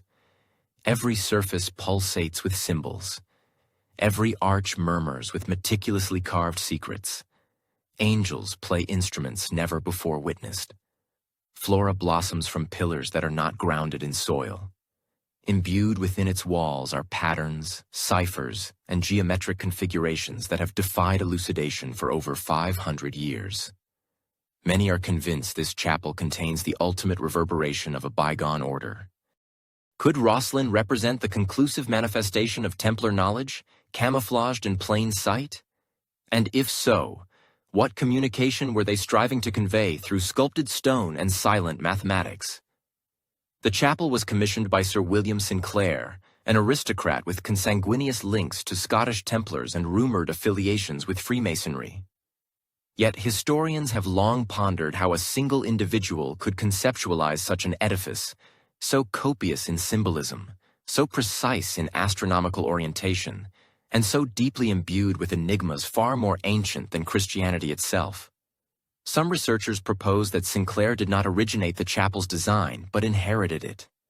That the architectural plans originated from those who eluded the Templar arrests of the early 14th century, carrying not merely relics, but an entire comprehensive system of sacred knowledge. Could this knowledge have originated in Solomon's temple, transmitted through clandestine scrolls, and safeguarded by successive generations of builders who utilized stone as a textual medium? Roslin's architectural layout incorporates features that mirror descriptions of Solomon's temple found in ancient Hebrew manuscripts. Within the chapel, two prominent pillars strikingly resemble Jachin and Boaz, the fabled columns said to have graced the entrance of Solomon's holy sanctuary. Between these stands an elevated area distinguished by an elaborate cube, a configuration observed not only in scriptural descriptions, but also in early Templar architectural endeavors across Europe. Was this a mere coincidence, or was it deliberate? Could the Templars have intended to replicate the sacred space? Not in Jerusalem, but in a location sheltered from ecclesial influence. The symbolism embedded within Roslin intensifies the enigma. Over 100 green men, representing nature spirits, emerge from the stonework, a pagan motif seldom encountered in Christian chapels. Musical cubes adorn the arches, their arrangement speculated by some to form a harmonic code. Certain theorists suggest that the spacing between the carvings corresponds to sound wave patterns when mapped.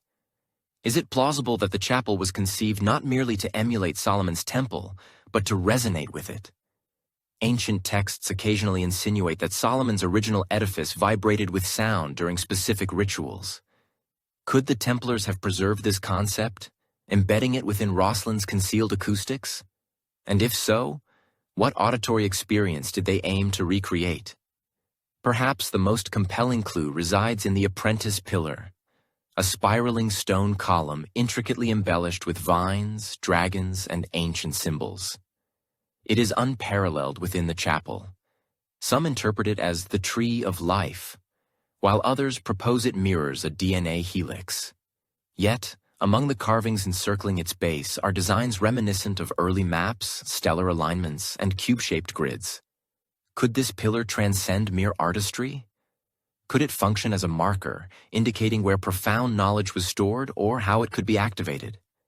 One hypothesis posits that Templars who sought refuge in Scotland brought with them scrolls not solely from Solomon's temple, but also from Babylon, and potentially even the Levant records pertaining to architectural principles intended to sustain harmony between celestial and terrestrial realms.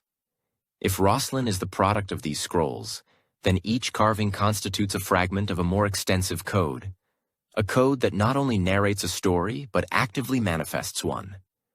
Some Freemasons contend that Roslin serves as a functional temple, a site where sacred geometry was not merely remembered but actively applied. The floor plan, dimensions, and illumination all appear to align with solstices and equinoxes. Could Roslin be simultaneously a map, a calendar, and a ritualistic space? And was its purpose to safeguard the Templar vision of what Solomon's temple once embodied and what it could yet become? In recent years, advanced scanning technology has revealed concealed chambers beneath the chapel floor. Excavations have been either prohibited or halted by the Sinclair family, who assert that disturbing the site would violate its sacred purpose. But what secrets lie beneath? Some speculate it may be the resting place of relics clandestinely removed from Jerusalem, possibly even the Grail itself, not as a chalice, but as a compilation of scrolls or even skeletal remains. Could this be the reason Roslin was erected in this precise location, on this specific ley line, utilizing this exact amalgamation of symbolism, orientation, and stillness?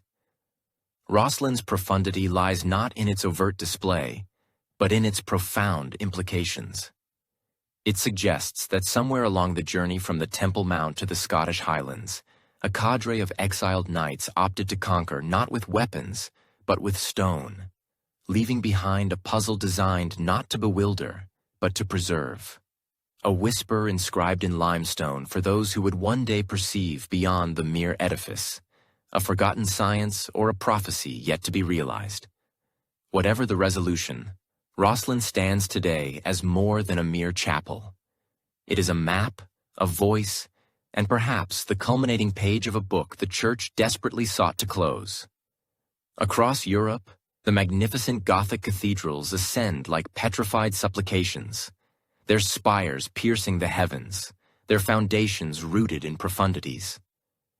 They were constructed within a mere few centuries, yet many incorporate architectural features and knowledge remarkably ahead of their era.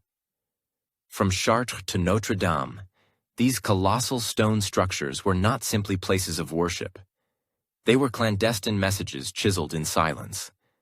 Is it conceivable that concealed within their layout is a blueprint brought back from the East?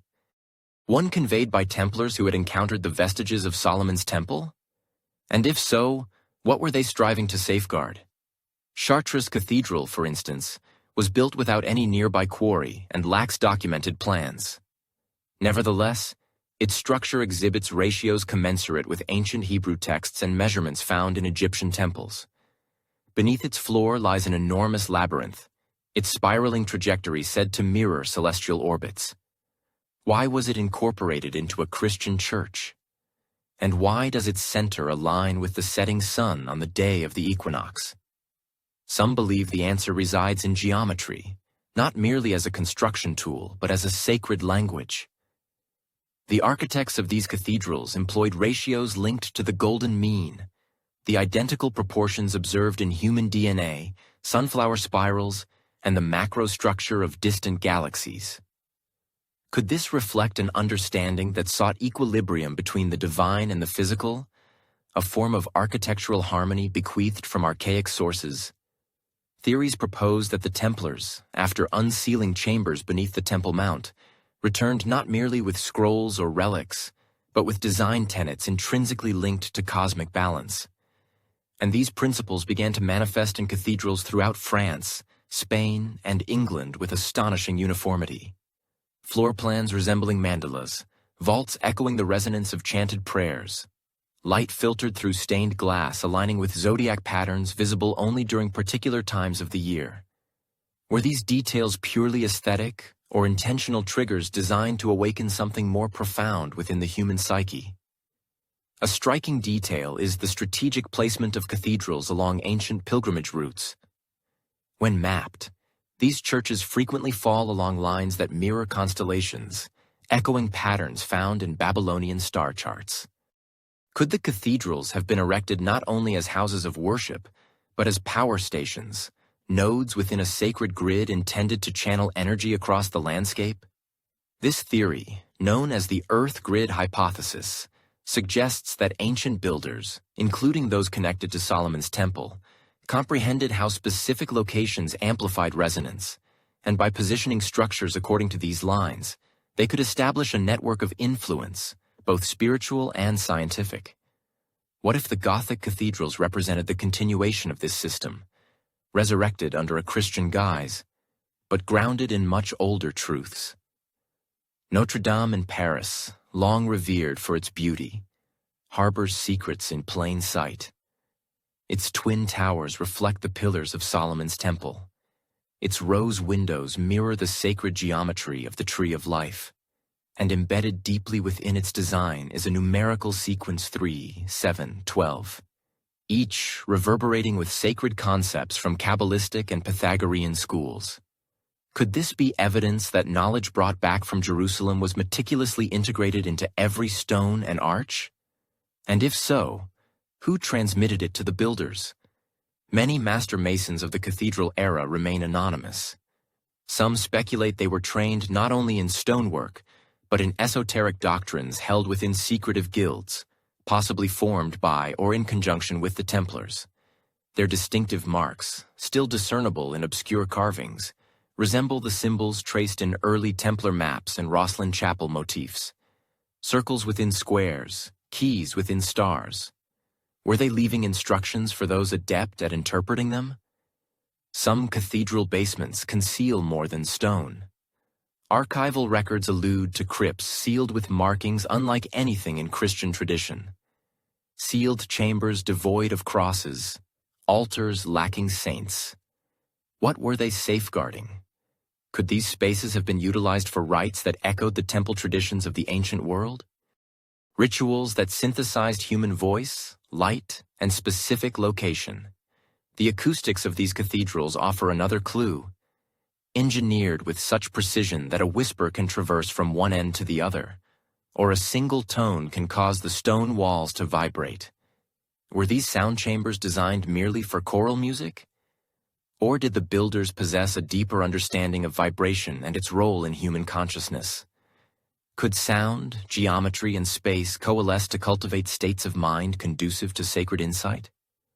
Some researchers believe these churches functioned as tuning devices, aligning body, mind, and spirit through structural design alone. And if that is accurate, then the secrets brought back by the Templars were never concealed in books. They were embedded within buildings, meant to be experienced, felt, and heard, rather than merely read. Could this be why certain clergy in later centuries began to dismantle portions of these structures, alter layouts, seal chambers, and diminish the significance of geometry? Was it an endeavor to obliterate the deeper purpose of these edifices subsequent to the Templars' downfall? Even today, standing within Chartres or Reims, one perceives an unusual sensation. A stillness, a gravity, a silent hum that architecture alone cannot account for. Could it be the resonance of knowledge transmitted from Solomon's court to Templar hands, and thence to the chisel of a mason under the French dawn?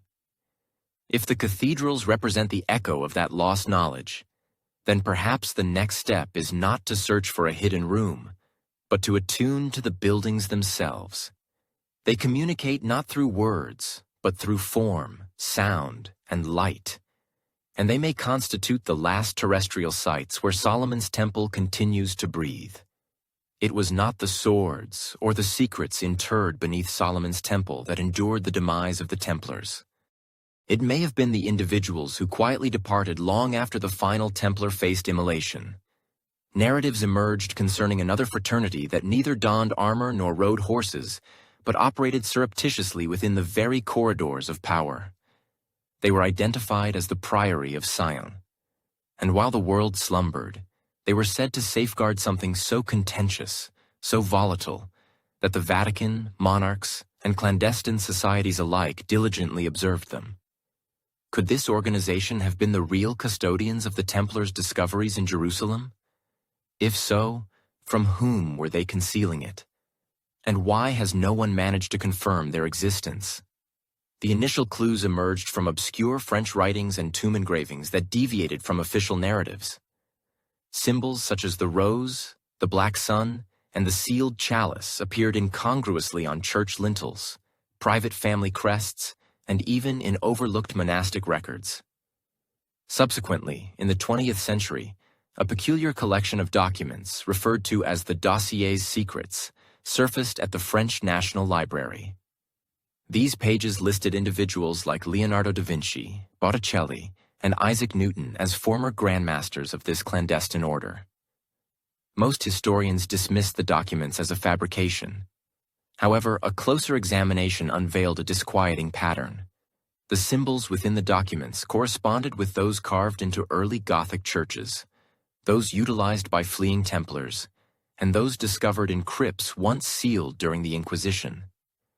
Were these names part of a fabricated myth? Or was the Priory of Sion a genuine entity, its members living undetected for centuries? One theory posits that the priory was established not after the Templars, but concurrently with them, functioning as a civilian branch tasked with safeguarding something the Church feared more than any weapon or artifact, a bloodline. Could the true treasure retrieved from beneath Solomon's temple have been a genealogy, one that traced from King David to Jesus of Nazareth and potentially beyond? If this were accurate, the priory's mission would not involve combat, but rather the preservation of a secret capable of undermining the foundations of religion and monarchy. Operating in plain sight, this brotherhood might have functioned through familial lineages, clandestine alliances, and encrypted communications recognizable only to the initiated. Towns in southern France still recount tales of unusual families, possessing scrolls passed down through generations, never exhibited, never explained. Churches in these same regions feature murals depicting scenes not found in any gospel, such as Mary Magdalene holding what resembles a scroll or a chalice shaped more like a womb than a cup. Could these be messages left by the priory for those who still carried the blood or the knowledge? Rennes-le-Château, a hilltop village in France, became a focal point for priory theories after a priest named Béranger Saunière suddenly amassed immense wealth and began renovating his chapel with eccentric symbols. Hebrew inscriptions, pentagrams, and Magdalene statues appeared where simple crosses should have been. From where did the money originate? And why did he construct a secret underground chamber beneath the altar? Some contend that he uncovered a coded document, possibly linked to the Templars or the priory, revealing not gold, but truth. If so, could this village have served as a relay point where Templar knowledge was kept concealed, not through force, but through layers of art, architecture, and silence? Others connect the priory to the emergence of Freemasonry, suggesting that following the Templars' demise, their ideas were disseminated into new groups through ritual and geometry. Could the Masons who constructed cathedrals also have carried spiritual blueprints transmitted from Jerusalem? The arrangement of Rosslyn Chapel in Scotland, the inscriptions in Chartres, and even certain compass and square emblems all hint at an untold narrative. What if the priory's role was to disperse the fragments across time, awaiting someone to reassemble them? The most astonishing theory associated with the priory involves not documents or artifacts, but a living descendant. Some believe the bloodline was preserved, protected, and discreetly intertwined with European aristocracy. Could an unacknowledged heir walk among us today, oblivious or unwilling to assert a claim that could rewrite history? Or is the bloodline symbolic, a spiritual endowment intended to guide humanity through silence and code rather than kingship?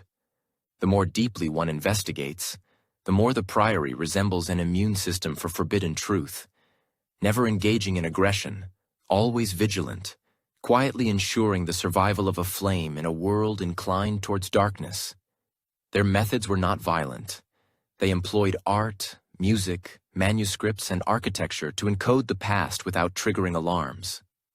Some now ponder whether even modern intellectual movements, from Enlightenment philosophy to civil liberties, bear the imprint of this hidden brotherhood. Could their influence still reverberate through institutions that appear secular on the surface? Ultimately, the question persists. Was the Priory of Sion a myth conceived to inspire? Or a tangible thread connecting Solomon's Temple to the cathedrals of Europe, the revolutions of knowledge, and the unseen hands that shaped them? If they remain among us, their greatest triumph may be that they have never been truly discovered, not because they are gone, but because they were never meant to be perceived. In hushed corners of ancient monasteries and behind the sealed walls of forgotten libraries, rumors circulate about manuscripts that defy existence. Tales abound of books penned in archaic scripts, passed not from scribe to scholar, but from one sworn guardian to the next. These were no ordinary scrolls or religious texts. They were records, writings believed to have originated from beneath Solomon's Temple, concealed by the Templars, and sequestered before the world could eradicate or exploit their contents. While the Templars faced persecution, torture, and dispersal, some assert that their most perilous possession was not gold, artifacts, or maps, but knowledge. Knowledge preserved in codices wrapped in oilcloth, inscribed in obsolete languages, and protected not by locks, but by sworn vows. Could these books have endured centuries of fire and suppression? And if so, who possesses them now, and what might they still unveil? One of the most enduring legends originates from southern Italy, where monks spoke of a book enveloped in red silk, too fragile to open, too sacred to discard. It was said to contain diagrams of temple layouts, lunar calendars, and references to a great artisan who fashioned the world using number, sound, and sacred geometry. No known religion claimed the book. No historian could categorize its style. Could this have been a fragment of the scrolls retrieved from beneath the Holy of Holies in Jerusalem? And was it merely one among dozens or hundreds that vanished into private repositories as the Templars fled? In Spain, an archive once belonging to a noble family was rumored to house a black leather volume that bled red at its edges. It bore no title, no page numbers, only symbols, circles within circles, stars with uneven points, and grids that resembled modern circuit boards more than medieval art. A Jesuit scholar who examined it before its disappearance described it as a library in one voice, and claimed that turning its pages felt like entering a current. What kind of knowledge could evoke such reactions from a seasoned theologian? Was the text encoded to awaken something forgotten or suppressed? Some researchers believe these manuscripts were not only real, but intentionally dispersed to prevent them from falling into the hands of a single power. They point to peculiar footnotes in Vatican records requests from popes for books containing the keys of Solomon, or correspondence between bishops referencing the red volumes of the temple line. Could these clues indicate a hidden network that preserved forbidden texts across Europe, quietly updating them, copying them, and anticipating a time when their complete significance would be comprehended? The notion of sealed manuscripts is not unprecedented. The Dead Sea Scrolls, unearthed in the mid-20th century, demonstrated that ancient communities concealed entire libraries in caves, safeguarding them from destruction. What if the Templars had done the same, not with writings from Qumran, but from Jerusalem's most sacred chamber? If so, where are they now? Some suggest the trail leads to Portugal, where Templar castles still oversee landscapes untouched by modern conflict. Others indicate Switzerland, whose neutrality and banking secrecy may have provided a perfect sanctuary for private collections. And then there's the theory that some of the manuscripts were never stored but hidden in plain sight, encoded into frescoes, etched into stone, or incorporated into musical notation, awaiting decipherment. The Voynich manuscript, discovered in the early 1900s, remains one of the world's most enigmatic documents. Written in an unknown language and filled with strange botanical illustrations and astronomical charts, it has resisted all attempts at translation. Could it be one of the sealed texts disguised as gibberish to all but those possessing the correct cipher? Or is it something even more extraordinary? A living manuscript that reveals itself only under specific conditions, locations, or states of mind?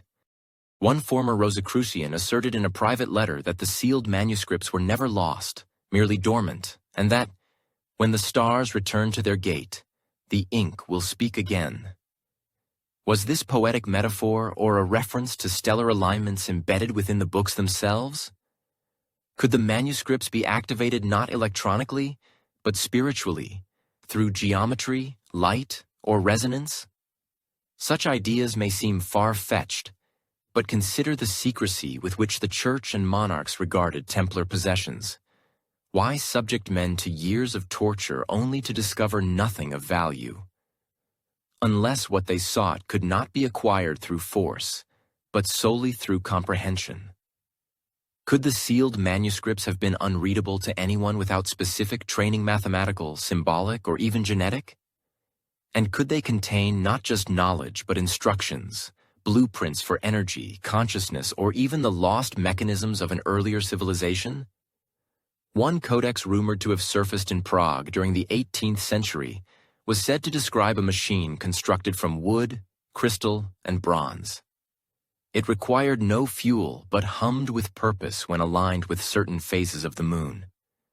The book disappeared after its acquirer fell ill and ordered its destruction, or so the record claims. But what if it wasn't destroyed, merely passed on again, sealed, and awaiting the appropriate hands?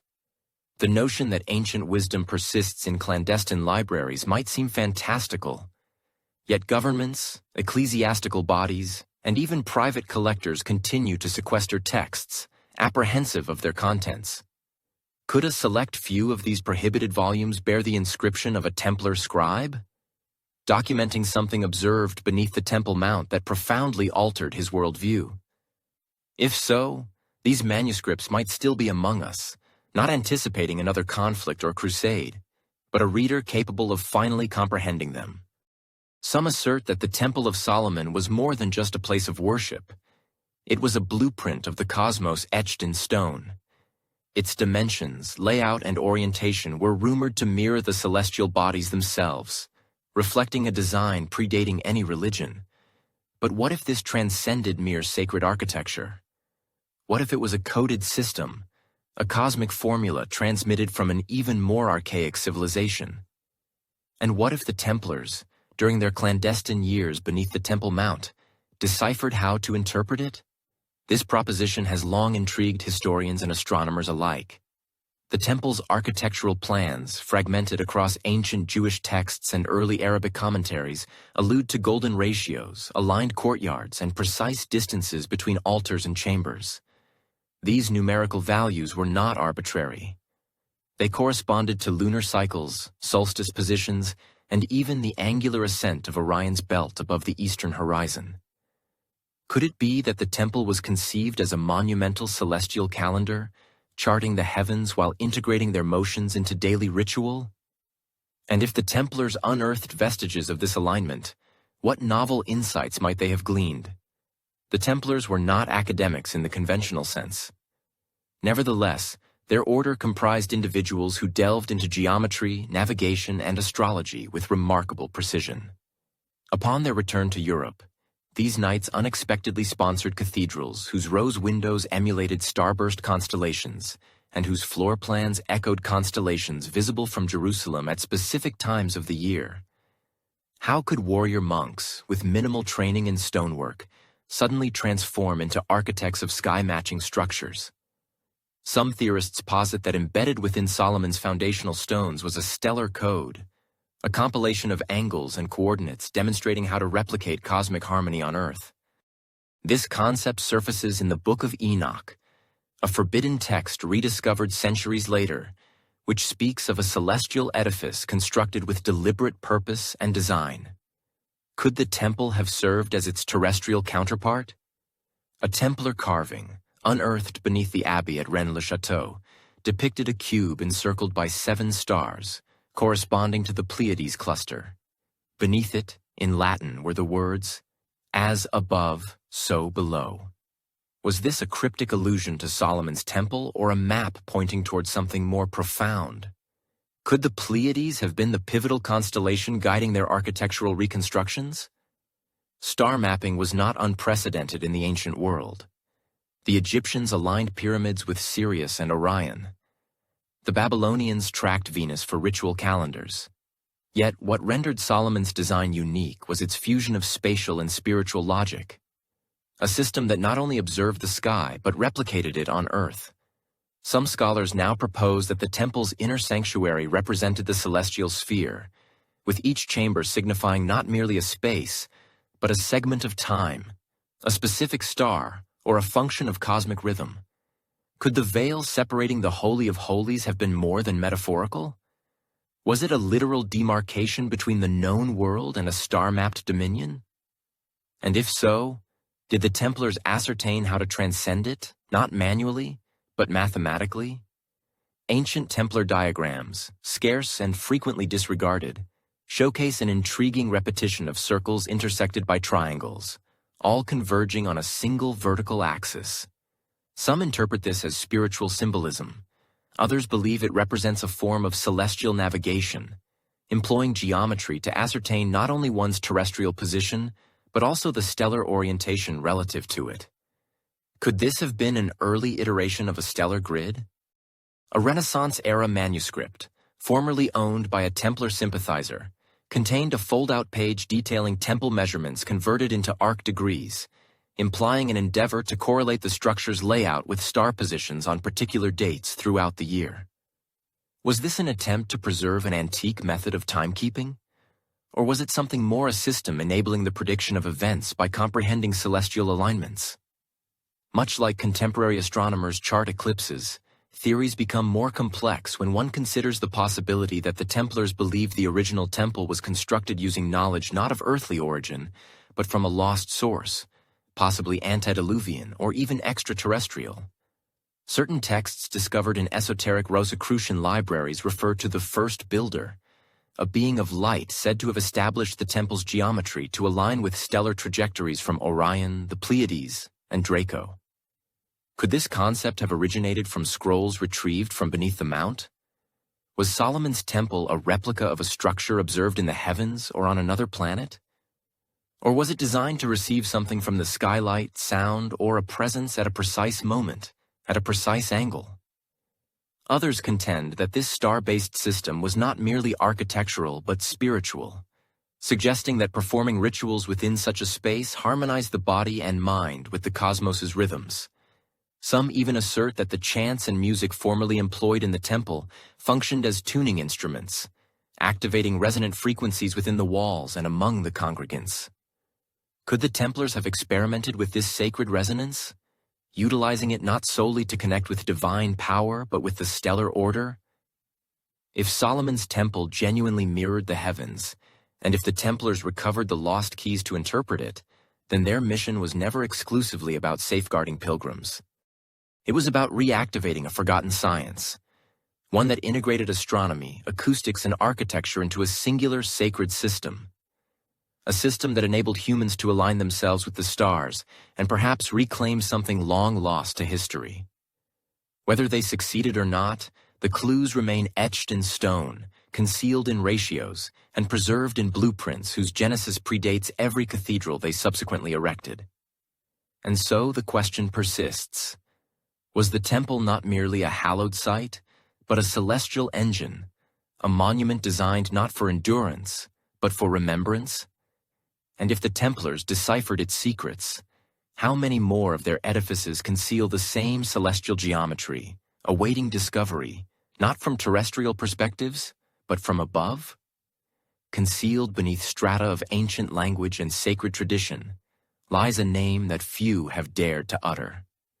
Some claim it was the true name of God. Others assert it was a word of power known exclusively to monarchs and high priests. Yet, in the narratives surrounding Solomon's temple, this name was not merely holy. It was perilous. According to Jewish mystics, Solomon did not construct the temple through sheer force alone, but by commanding spirits using a sacred word that only he could pronounce. This name, never inscribed, never vocalized, was said to control wind, fire, and stone. It opened portals. It sealed them. And some believe it was carved into the very foundation of the temple, hidden where only the initiated could discover it. Could the Templars, during their years beneath the Temple Mount, have unearthed this word? And if so, did they belatedly grasp the profound nature of their discovery? Some medieval texts portray Solomon as a ruler conversant with the 72 keys of command, each associated with an angel or spirit. But paramount among these was the ineffable name, the Shem HaMefarash, a term signifying the explicit name. It was not a common word or a designation. It was believed to be the primordial vibration of creation itself, the utterance preceding language, the sound that sculpted the universe. If the Templars chanced upon fragments of this concept, whether through scrolls or stone inscriptions, how might it have reshaped their understanding of religion, power, and might such a word in malevolent hands be a weapon rather than a prayer? An Arabic manuscript, discovered centuries later in the ruins of a Templar outpost near Acre, recounted a stone with a name etched in fire, interred beneath the temple's western wall. It cautioned that to utter the word aloud was to compel the will of heaven or to shatter the human mind. Could this have been an allusion to the unpronounced name or a metaphor for knowledge that the Church itself feared? Some suggest this is why the Templars, upon their return to Europe, adopted symbols of silence. The sealed mouth, the finger to the lips, the vow of secrecy.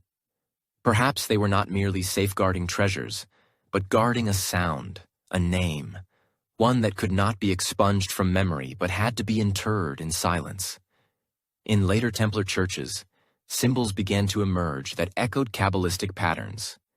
Hebrew letters concealed within arches, stars meticulously rendered with precise geometry, and in rare instances, inscriptions that scholars still cannot fully decipher. Could these symbols be fragments of the name itself, dismembered and dispersed to prevent its full vocalization ever again? Or were they protective talismans designed to contain something already unleashed? The apprehension surrounding this name was not confined to a single culture. In Islamic tradition, the name was known only to Solomon and a select few angels. In Christian mysticism, early texts warned of a voice that distorts human minds and spoke of rituals to avert its utterance. Even in Gnostic teachings, there is a mention of a primal tone, a vibrational key that unlocks the passage between worlds. Could all these narratives trace back to a shared truth, a name so ancient and potent that it had to be eradicated from every tongue, yet not from stone?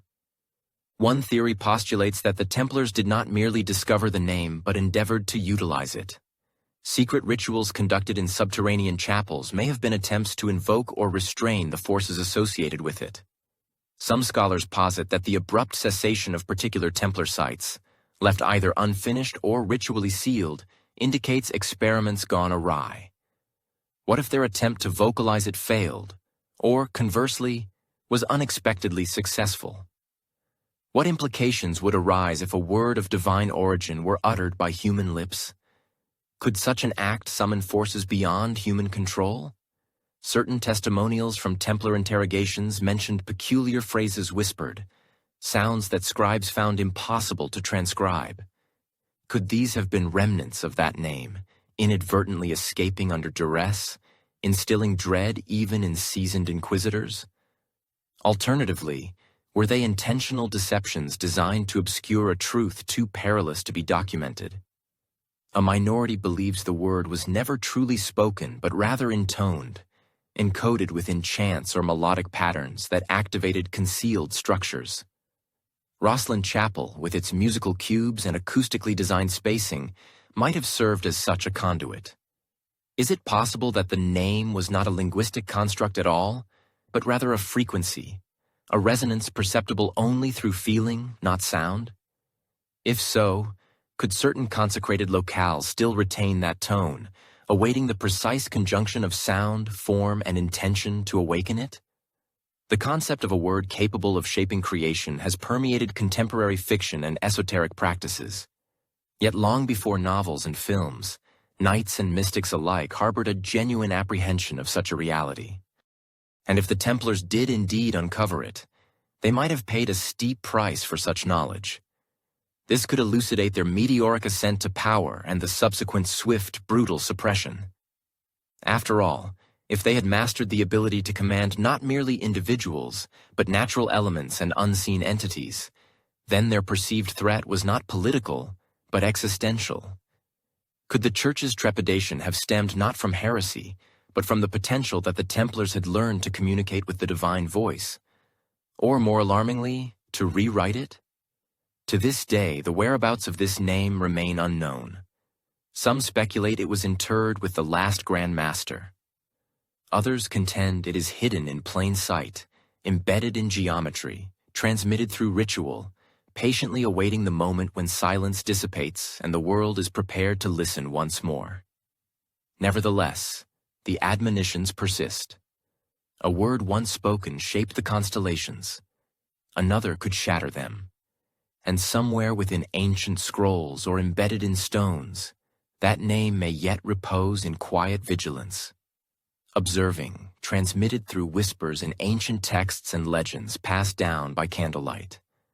A belief, antedating the very stones of Jerusalem, persists, that those who trespass on sacred ground without authorization, particularly the vestiges of Solomon's temple, will suffer consequences, not from human agents, but from a higher power, a divine malediction intended to safeguard secrets deemed too potent for the unworthy. Some assert that the Templars, upon excavating beneath the Temple Mount, unearthed more than just ancient chambers. They may have activated an admonition etched not merely in stone, but in destiny itself. In the years following their ascent, a series of peculiar misfortunes shadowed their progression. Architects vanished during construction endeavors. Entire commanderies of knights succumbed to sudden illnesses. Fires consumed establishments that had endured for generations without incident. Could these occurrences have been manifestations of divine judgment rather than mere chance? Or were they the unavoidable cost of unsealing knowledge intended to remain concealed? A Hebrew fragment discovered near the Dead Sea referred to guardians of the name who must not transcend the veil. Another, written in Aramaic, warned of a shadow befalling those who extract from the chamber and articulate that which was not meant for human utterance. Were these ancient warnings intended for Solomon's era or for those who would follow?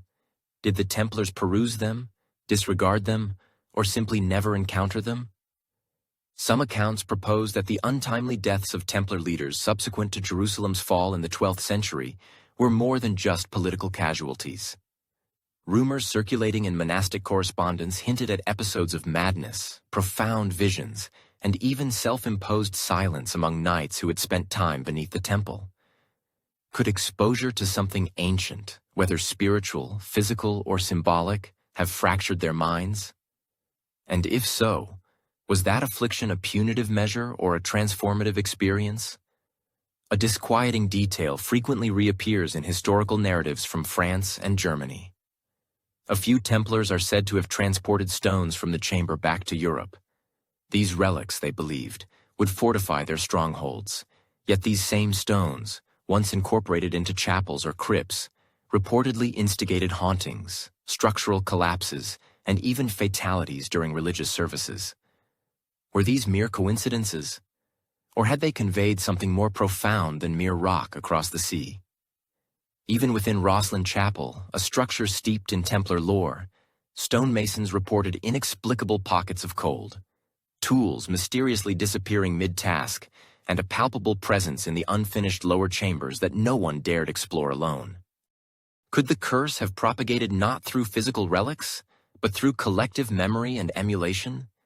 If Solomon's temple was meticulously engineered to align with sacred energies, both terrestrial and divine, then disrupting its equilibrium may have had far-reaching ramifications. Could the Templars, in replicating its architectural design across cathedrals and commanderies, have disseminated not only specialized knowledge, but also a disrupted pattern? And if a pattern is compromised, can it rebound negatively? Some theorists suggest that the dissolution of the Templar order itself was not merely a political betrayal, but the final unfolding of a curse spanning decades. That the widespread arrests, the coerced confessions, and the execution of Jacques de Molay represented not solely human injustice, but a divine rebalancing. A 14th-century priest recorded that de Molay, in his final moments, uttered a phrase that defied translation. Those who overheard it reportedly perished within weeks. Was it a sacred name, a confession, or a malediction directed back at its origin? Could the Templars have acknowledged having crossed a forbidden boundary and consequently paid for it with their lives? Within Masonic tradition, there exists the concept of the builder's curse, which posits that individuals who acquire sacred geometry without adequate spiritual preparation will experience a misalignment of the soul. The Templars, despite their solemn vows, were fundamentally human. Could the profound knowledge they unearthed have exposed them to forces they were ill-equipped to manage? A forgotten document, reportedly sequestered in the Vatican's restricted archives, alludes to a mark of error placed upon the order shortly before its dissolution. Scholars have speculated whether this refers to a heretical doctrine or a tangible symbol observed among the knights. Could it have signified a spiritual blemish, something that set them apart in the eyes of the divine? Some hold that the curse was not one of destruction, but of enforced silence. That the most profound torment the Templars endured was possessing a truth they could never again articulate. To harbor a vision so immense, so destabilizing, yet be constrained by secrecy until death. A curse not divinely imposed, but inherent in the knowledge itself. Could truth, when misappropriated, become a curse upon its bearer? The narratives proliferate in obscure corners of Europe. Templar graves discovered disturbed, symbols meticulously effaced, names expunged from stone. These are not indicators of revered memory, but of a dreaded legacy, as if subsequent generations sought to sever the connection between the Templars and their discoveries, or perhaps feared that the curse could still propagate through lineage, designation, or even thought.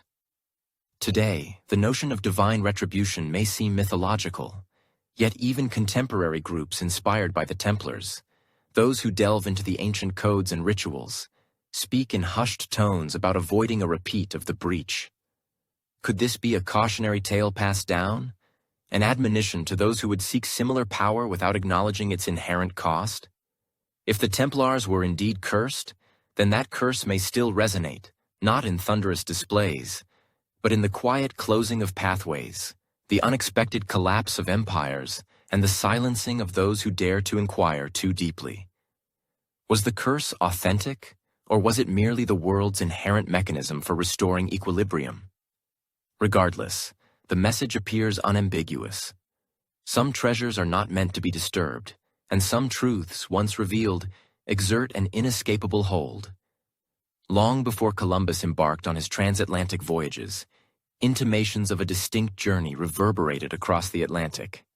Not an expedition fueled by aspirations of gold or commerce, but one shrouded in discretion and secrecy.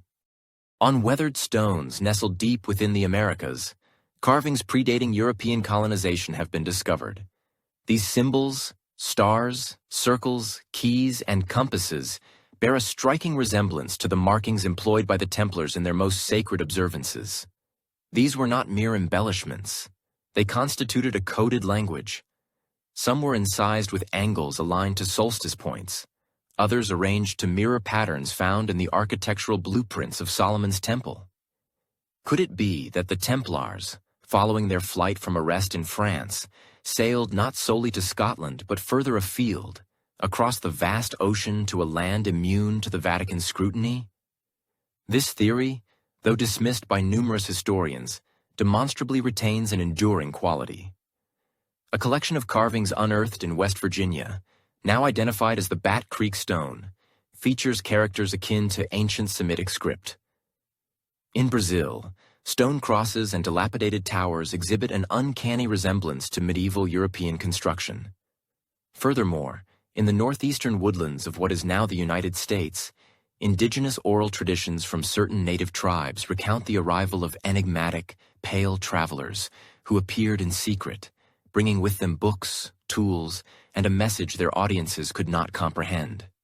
Could these narratives be echoes of Templar survivors transporting something sacred across the ocean?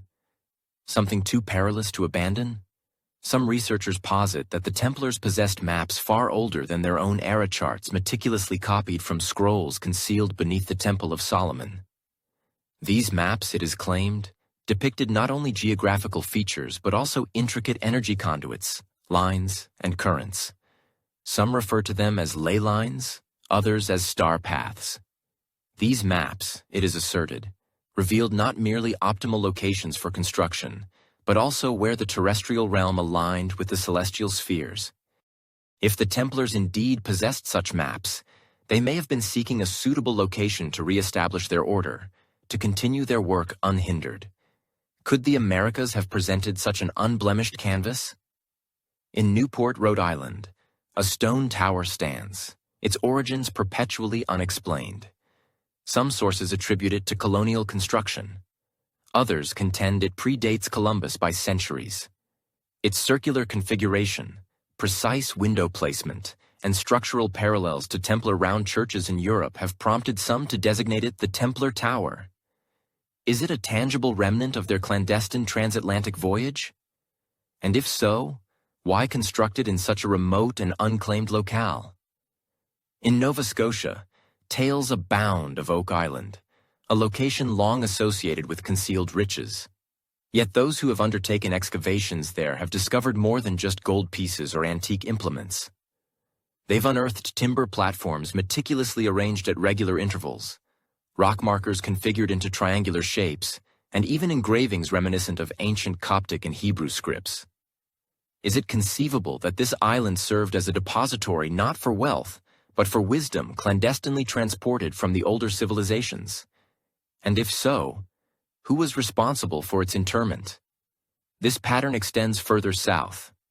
In Mexico, a cathedral constructed atop an ancient indigenous temple displays geometric motifs that correspond to sacred geometry found in early Templar edifices. In Peru, subterranean cross-shaped caverns mirror the layouts utilized by the Templars for their underground chambers. These specific details are frequently dismissed as mere fortuity or subsequent influences.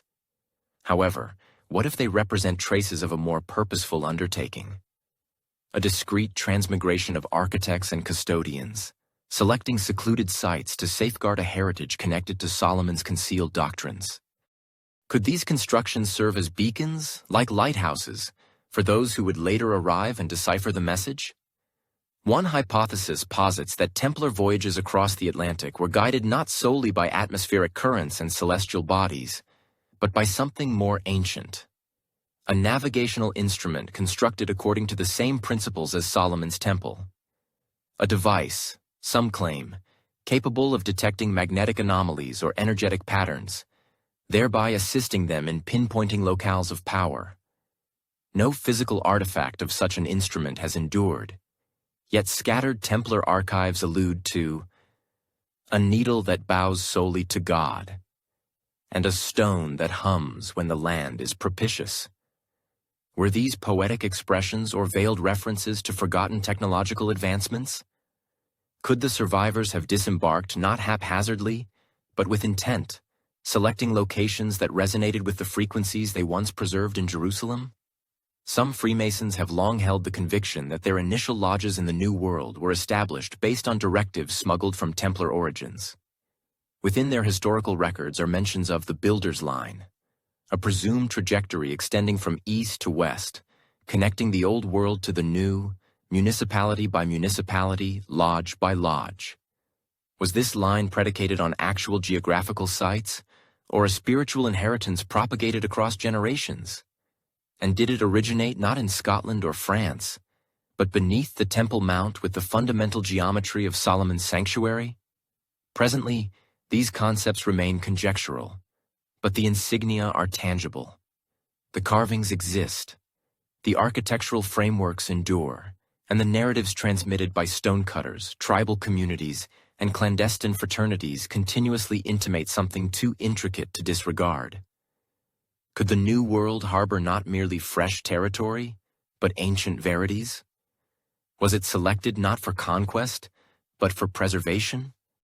A sanctuary where ancient knowledge, liberated from the dominion of monarchs and pontiffs, could repose until the opportune moment for its reemergence.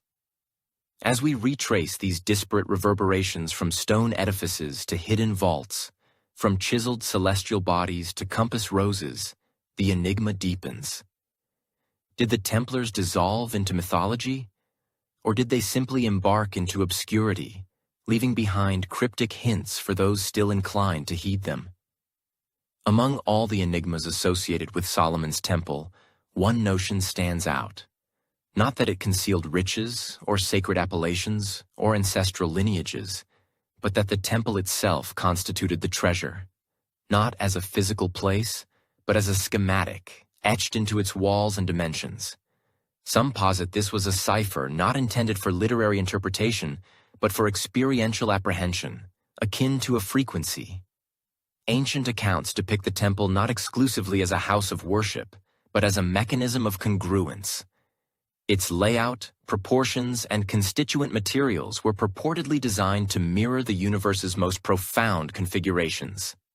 Is it plausible that Solomon's architects encoded fundamental truths about spatial dimensions, acoustic phenomena, and even human consciousness into the stonework? And if so, did the Templars unearth this pattern during their excavations beneath the Temple Mount? Numerous early biblical descriptions extend beyond mere construction blueprints. They provide meticulous details of cubits, angles, golden ratios, and placements that exhibit astonishing symmetry.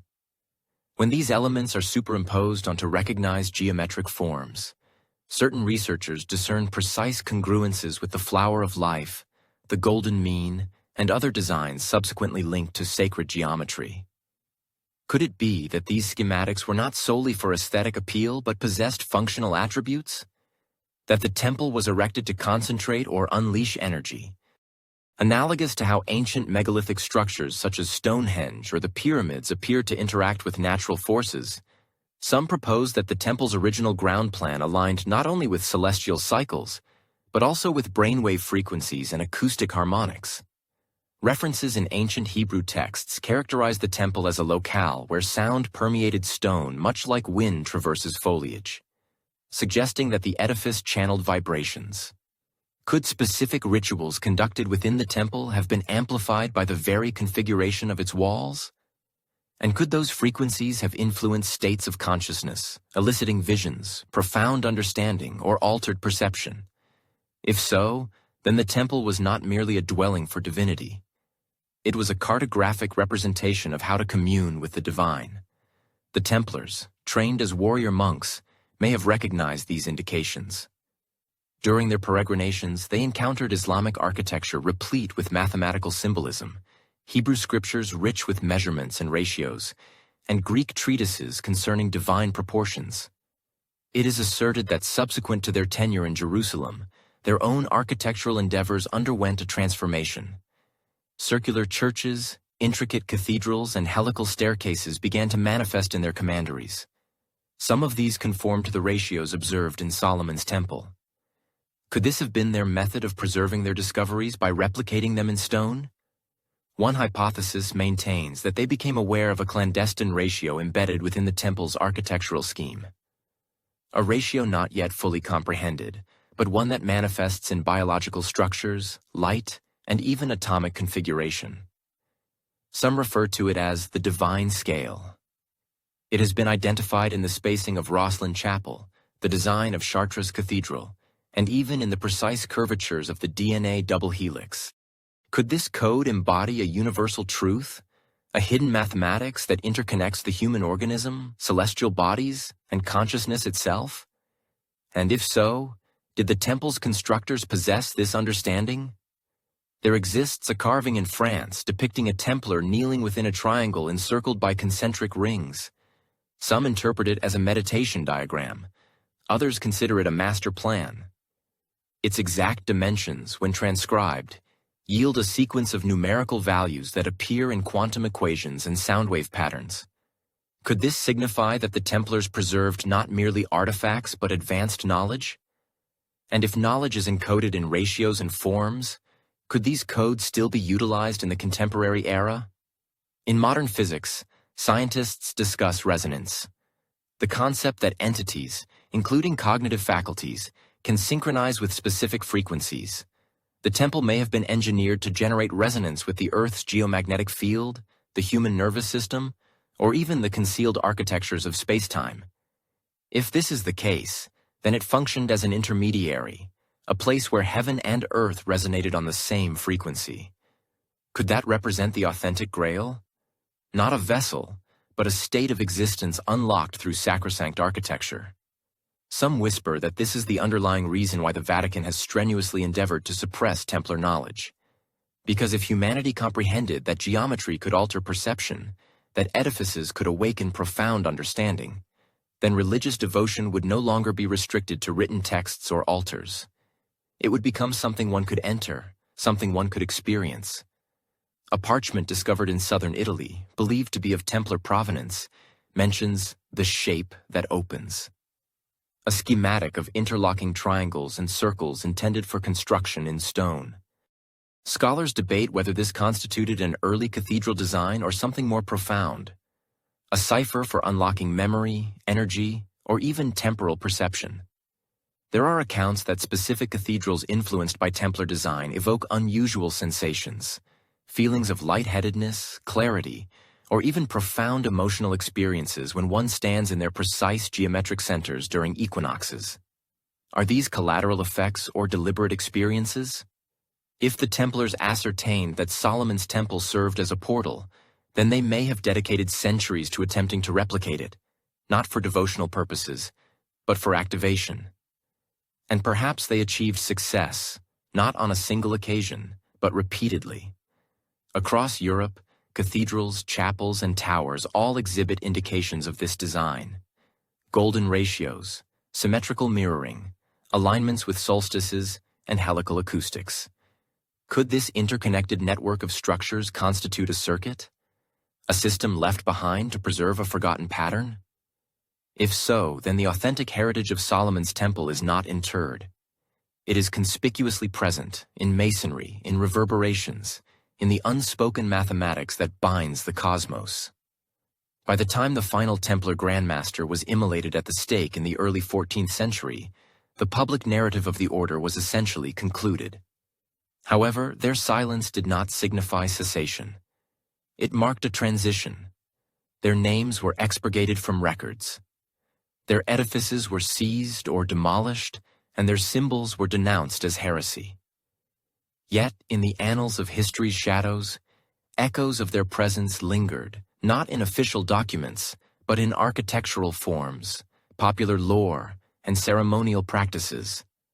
Could the true legacy of the Templars have persisted not through overt insurrection, but through subtle metamorphosis? Throughout Europe, as the ecclesiastical authority tightened its dominion, novel associations began to emerge. Artisanal guilds, stonemasons' fraternities, and philosophical societies that appeared to articulate a language more ancient than their own foundational dates. These groups appropriated symbols once affiliated with Solomon's temple: the compass, the square, the all-seeing eye, and twin pillars designated Jachin and Boaz. However, these were not mere ornamentation.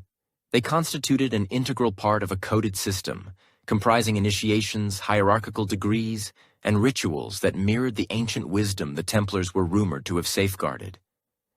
Could it be that the Templars did not vanish, but rather transformed, concealing their chronicle within the instruments of constructors, shrouded in masonry and symbolism? Many cite the genesis of the Freemasons as corroborative evidence. While their publicly accessible records commence considerably later, their most ancient rites are replete with allusions to the temple. Apprentices are guided through sagas of Solomon's architects, instructed to seek enlightenment through structure and calibration, and to guard the craft's mysteries with their very lives. One rank speaks of a forgotten utterance, another of a concealed trove of wisdom intended for recovery by a subsequent generation. From where did these concepts originate? And why do they so closely parallel Templar doctrines? Some postulate that former Templars, evading persecution, encoded their knowledge into the stonemason guilds of Scotland and France, locales where discretion was already an integral part of the trade.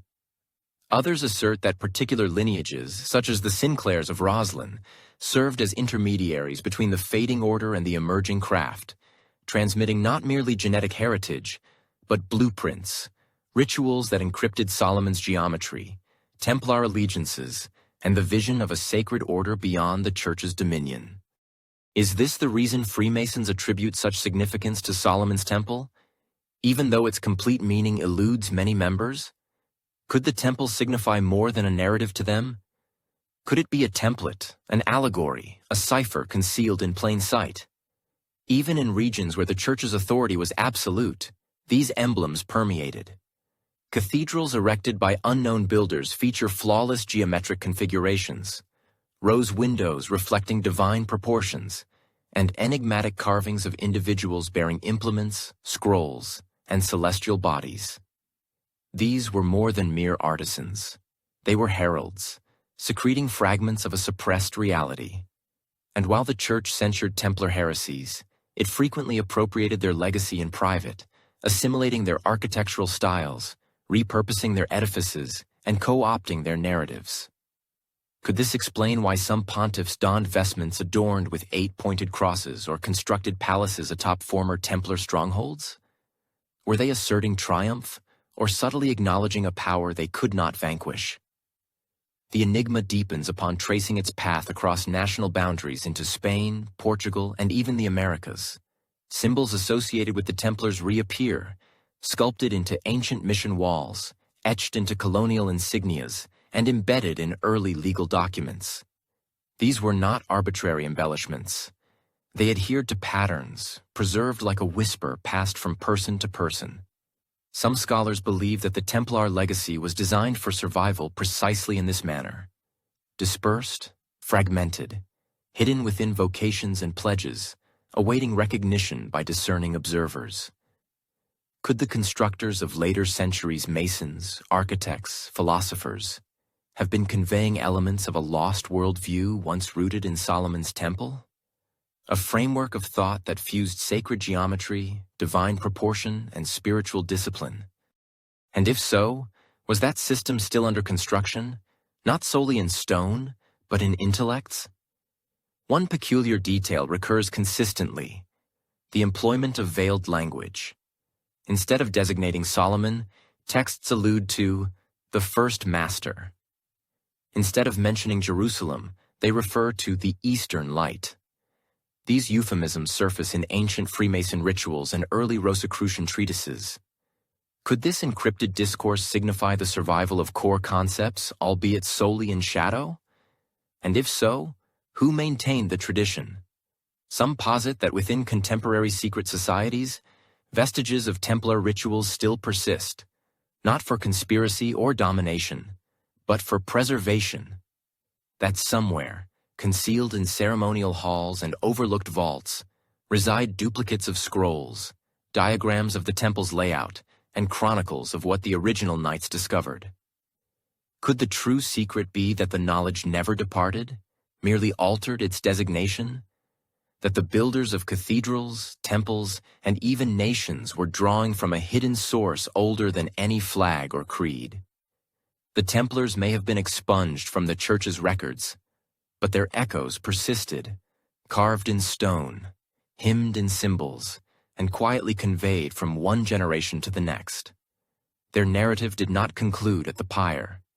It merely receded into the shadows, awaiting those equipped with the instruments to unearth it.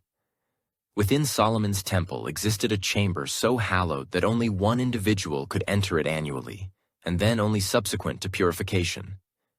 It was designated the Holy of Holies, a sanctuary reputedly containing the Ark of the Covenant and the very manifestation of the divine. But what if that chamber housed more than mere artifacts of faith? What if the Templars, excavating beneath the Temple Mount, reached this ultimate space, untouched for millennia, sealed by time, and beheld something that reconfigured all they believed they understood? Some contend they unearthed nothing. Others claim they discovered too much. According to legends resonating through ancient Masonic texts, Islamic traditions, and clandestine gospels, there was an instant when the Templars stood in the darkness beneath stone older than Jerusalem itself and unearthed an artifact, or perhaps a truth, not intended for dissemination into the world above. What could that truth have been? Could it be that the Holy of Holies did not enclose the Ark, but a chronicle, a crystalline tablet? A mechanism or even a chart, not of topography but of human genesis. A vocalization that inscribes, a designation that breathes, a paradigm of creation etched in gold. Could the Templars have found not validation of God, but validation of something preceding God as we comprehend Him? Something so ancient, so formidable, that it imperiled every iteration of truth the Church had diligently upheld. Some accounts assert that subsequent to the discovery, the earliest Templars ceased identifying as warriors and commenced self-designation as guardians. They halted recruitment. They ceased construction. They simply remained beneath the temple, studying, safeguarding, and documenting. But what did they discern? Could they have found substantiation of an archaic civilization? One predating Israel, Egypt, and Sumer, a civilization that encoded its wisdom not in codices, but in structure and resonance. And could the Holy of Holies have been its last surviving vault? There are reports from later Templars who communicated in code, alluding to the center that does not move, and the eye that sees but cannot be seen. Descriptions of a location or an object that disseminated knowledge without verbalization. Something that instantaneously revealed the reality of human history, and with it, the terrifying realization that everything above every monarchy, every religious institution, every empire was constructed upon a narrative that was not entirely veracious. Could this be why the Templars transformed? Why they distanced themselves from Rome? Why they commenced operating in patterns too expansive to trace, erecting cathedrals, establishing financial institutions, and preserving ciphers in stone? Could this have constituted their quiet defiance, not out of avarice or heresy, but out of allegiance to a truth that could not be articulated? If the Templars discovered a mechanism, a relic, or a record beneath the temple, then they did not introduce it to the world. They concealed it. Some believe it was clandestinely transported aboard the Templar fleet that vanished in the early 14th century. Others surmise it was reinterred far from Jerusalem, sealed within another edifice that only the initiated would know how to locate. There are rumors of a vault beneath Roslyn. Others indicate a sealed chamber in Ethiopia. A few even speak of a mountain in North America where geometric forms in the stone emulate the temple's configuration. Could the secret have been transferred from sacred ground to secular ground, monitored by generations of builders sworn not to disclose, but to await? Perhaps the most disquieting hypothesis is that the Templars did not merely uncover a secret, they activated it. That the Holy of Holies was a trigger, a beacon, a threshold, something that reacts only when the precise frequency, geometry, or presence is proximate. If so, then perhaps it was not solely about preserving the past. Perhaps it was about preparing for the future. Some believe the final utterances of Jacques de Molay, the last Grand Master, were not a malediction, but a cipher that embedded within them is a date, a cycle, and a sign. Could there be a time when the secret must be unveiled, when the pattern must be consummated? And if so, are we approaching that juncture now? The Vatican possesses sealed archives inaccessible to any scholar. Governments have deployed surveillance around ancient Templar sites. Certain blueprints remain classified under the pretext of security. But what if it pertains not to danger to individuals, but to danger to authority? Could this be the authentic motive for the Templars being pursued, eradicated, and condemned? Not for their actions, but for their knowledge. The Holy of Holies was not merely a chamber. It was the axis of a sacred cosmology, the ultimate point in a system of meaning that interconnected heaven, earth, and what preceded.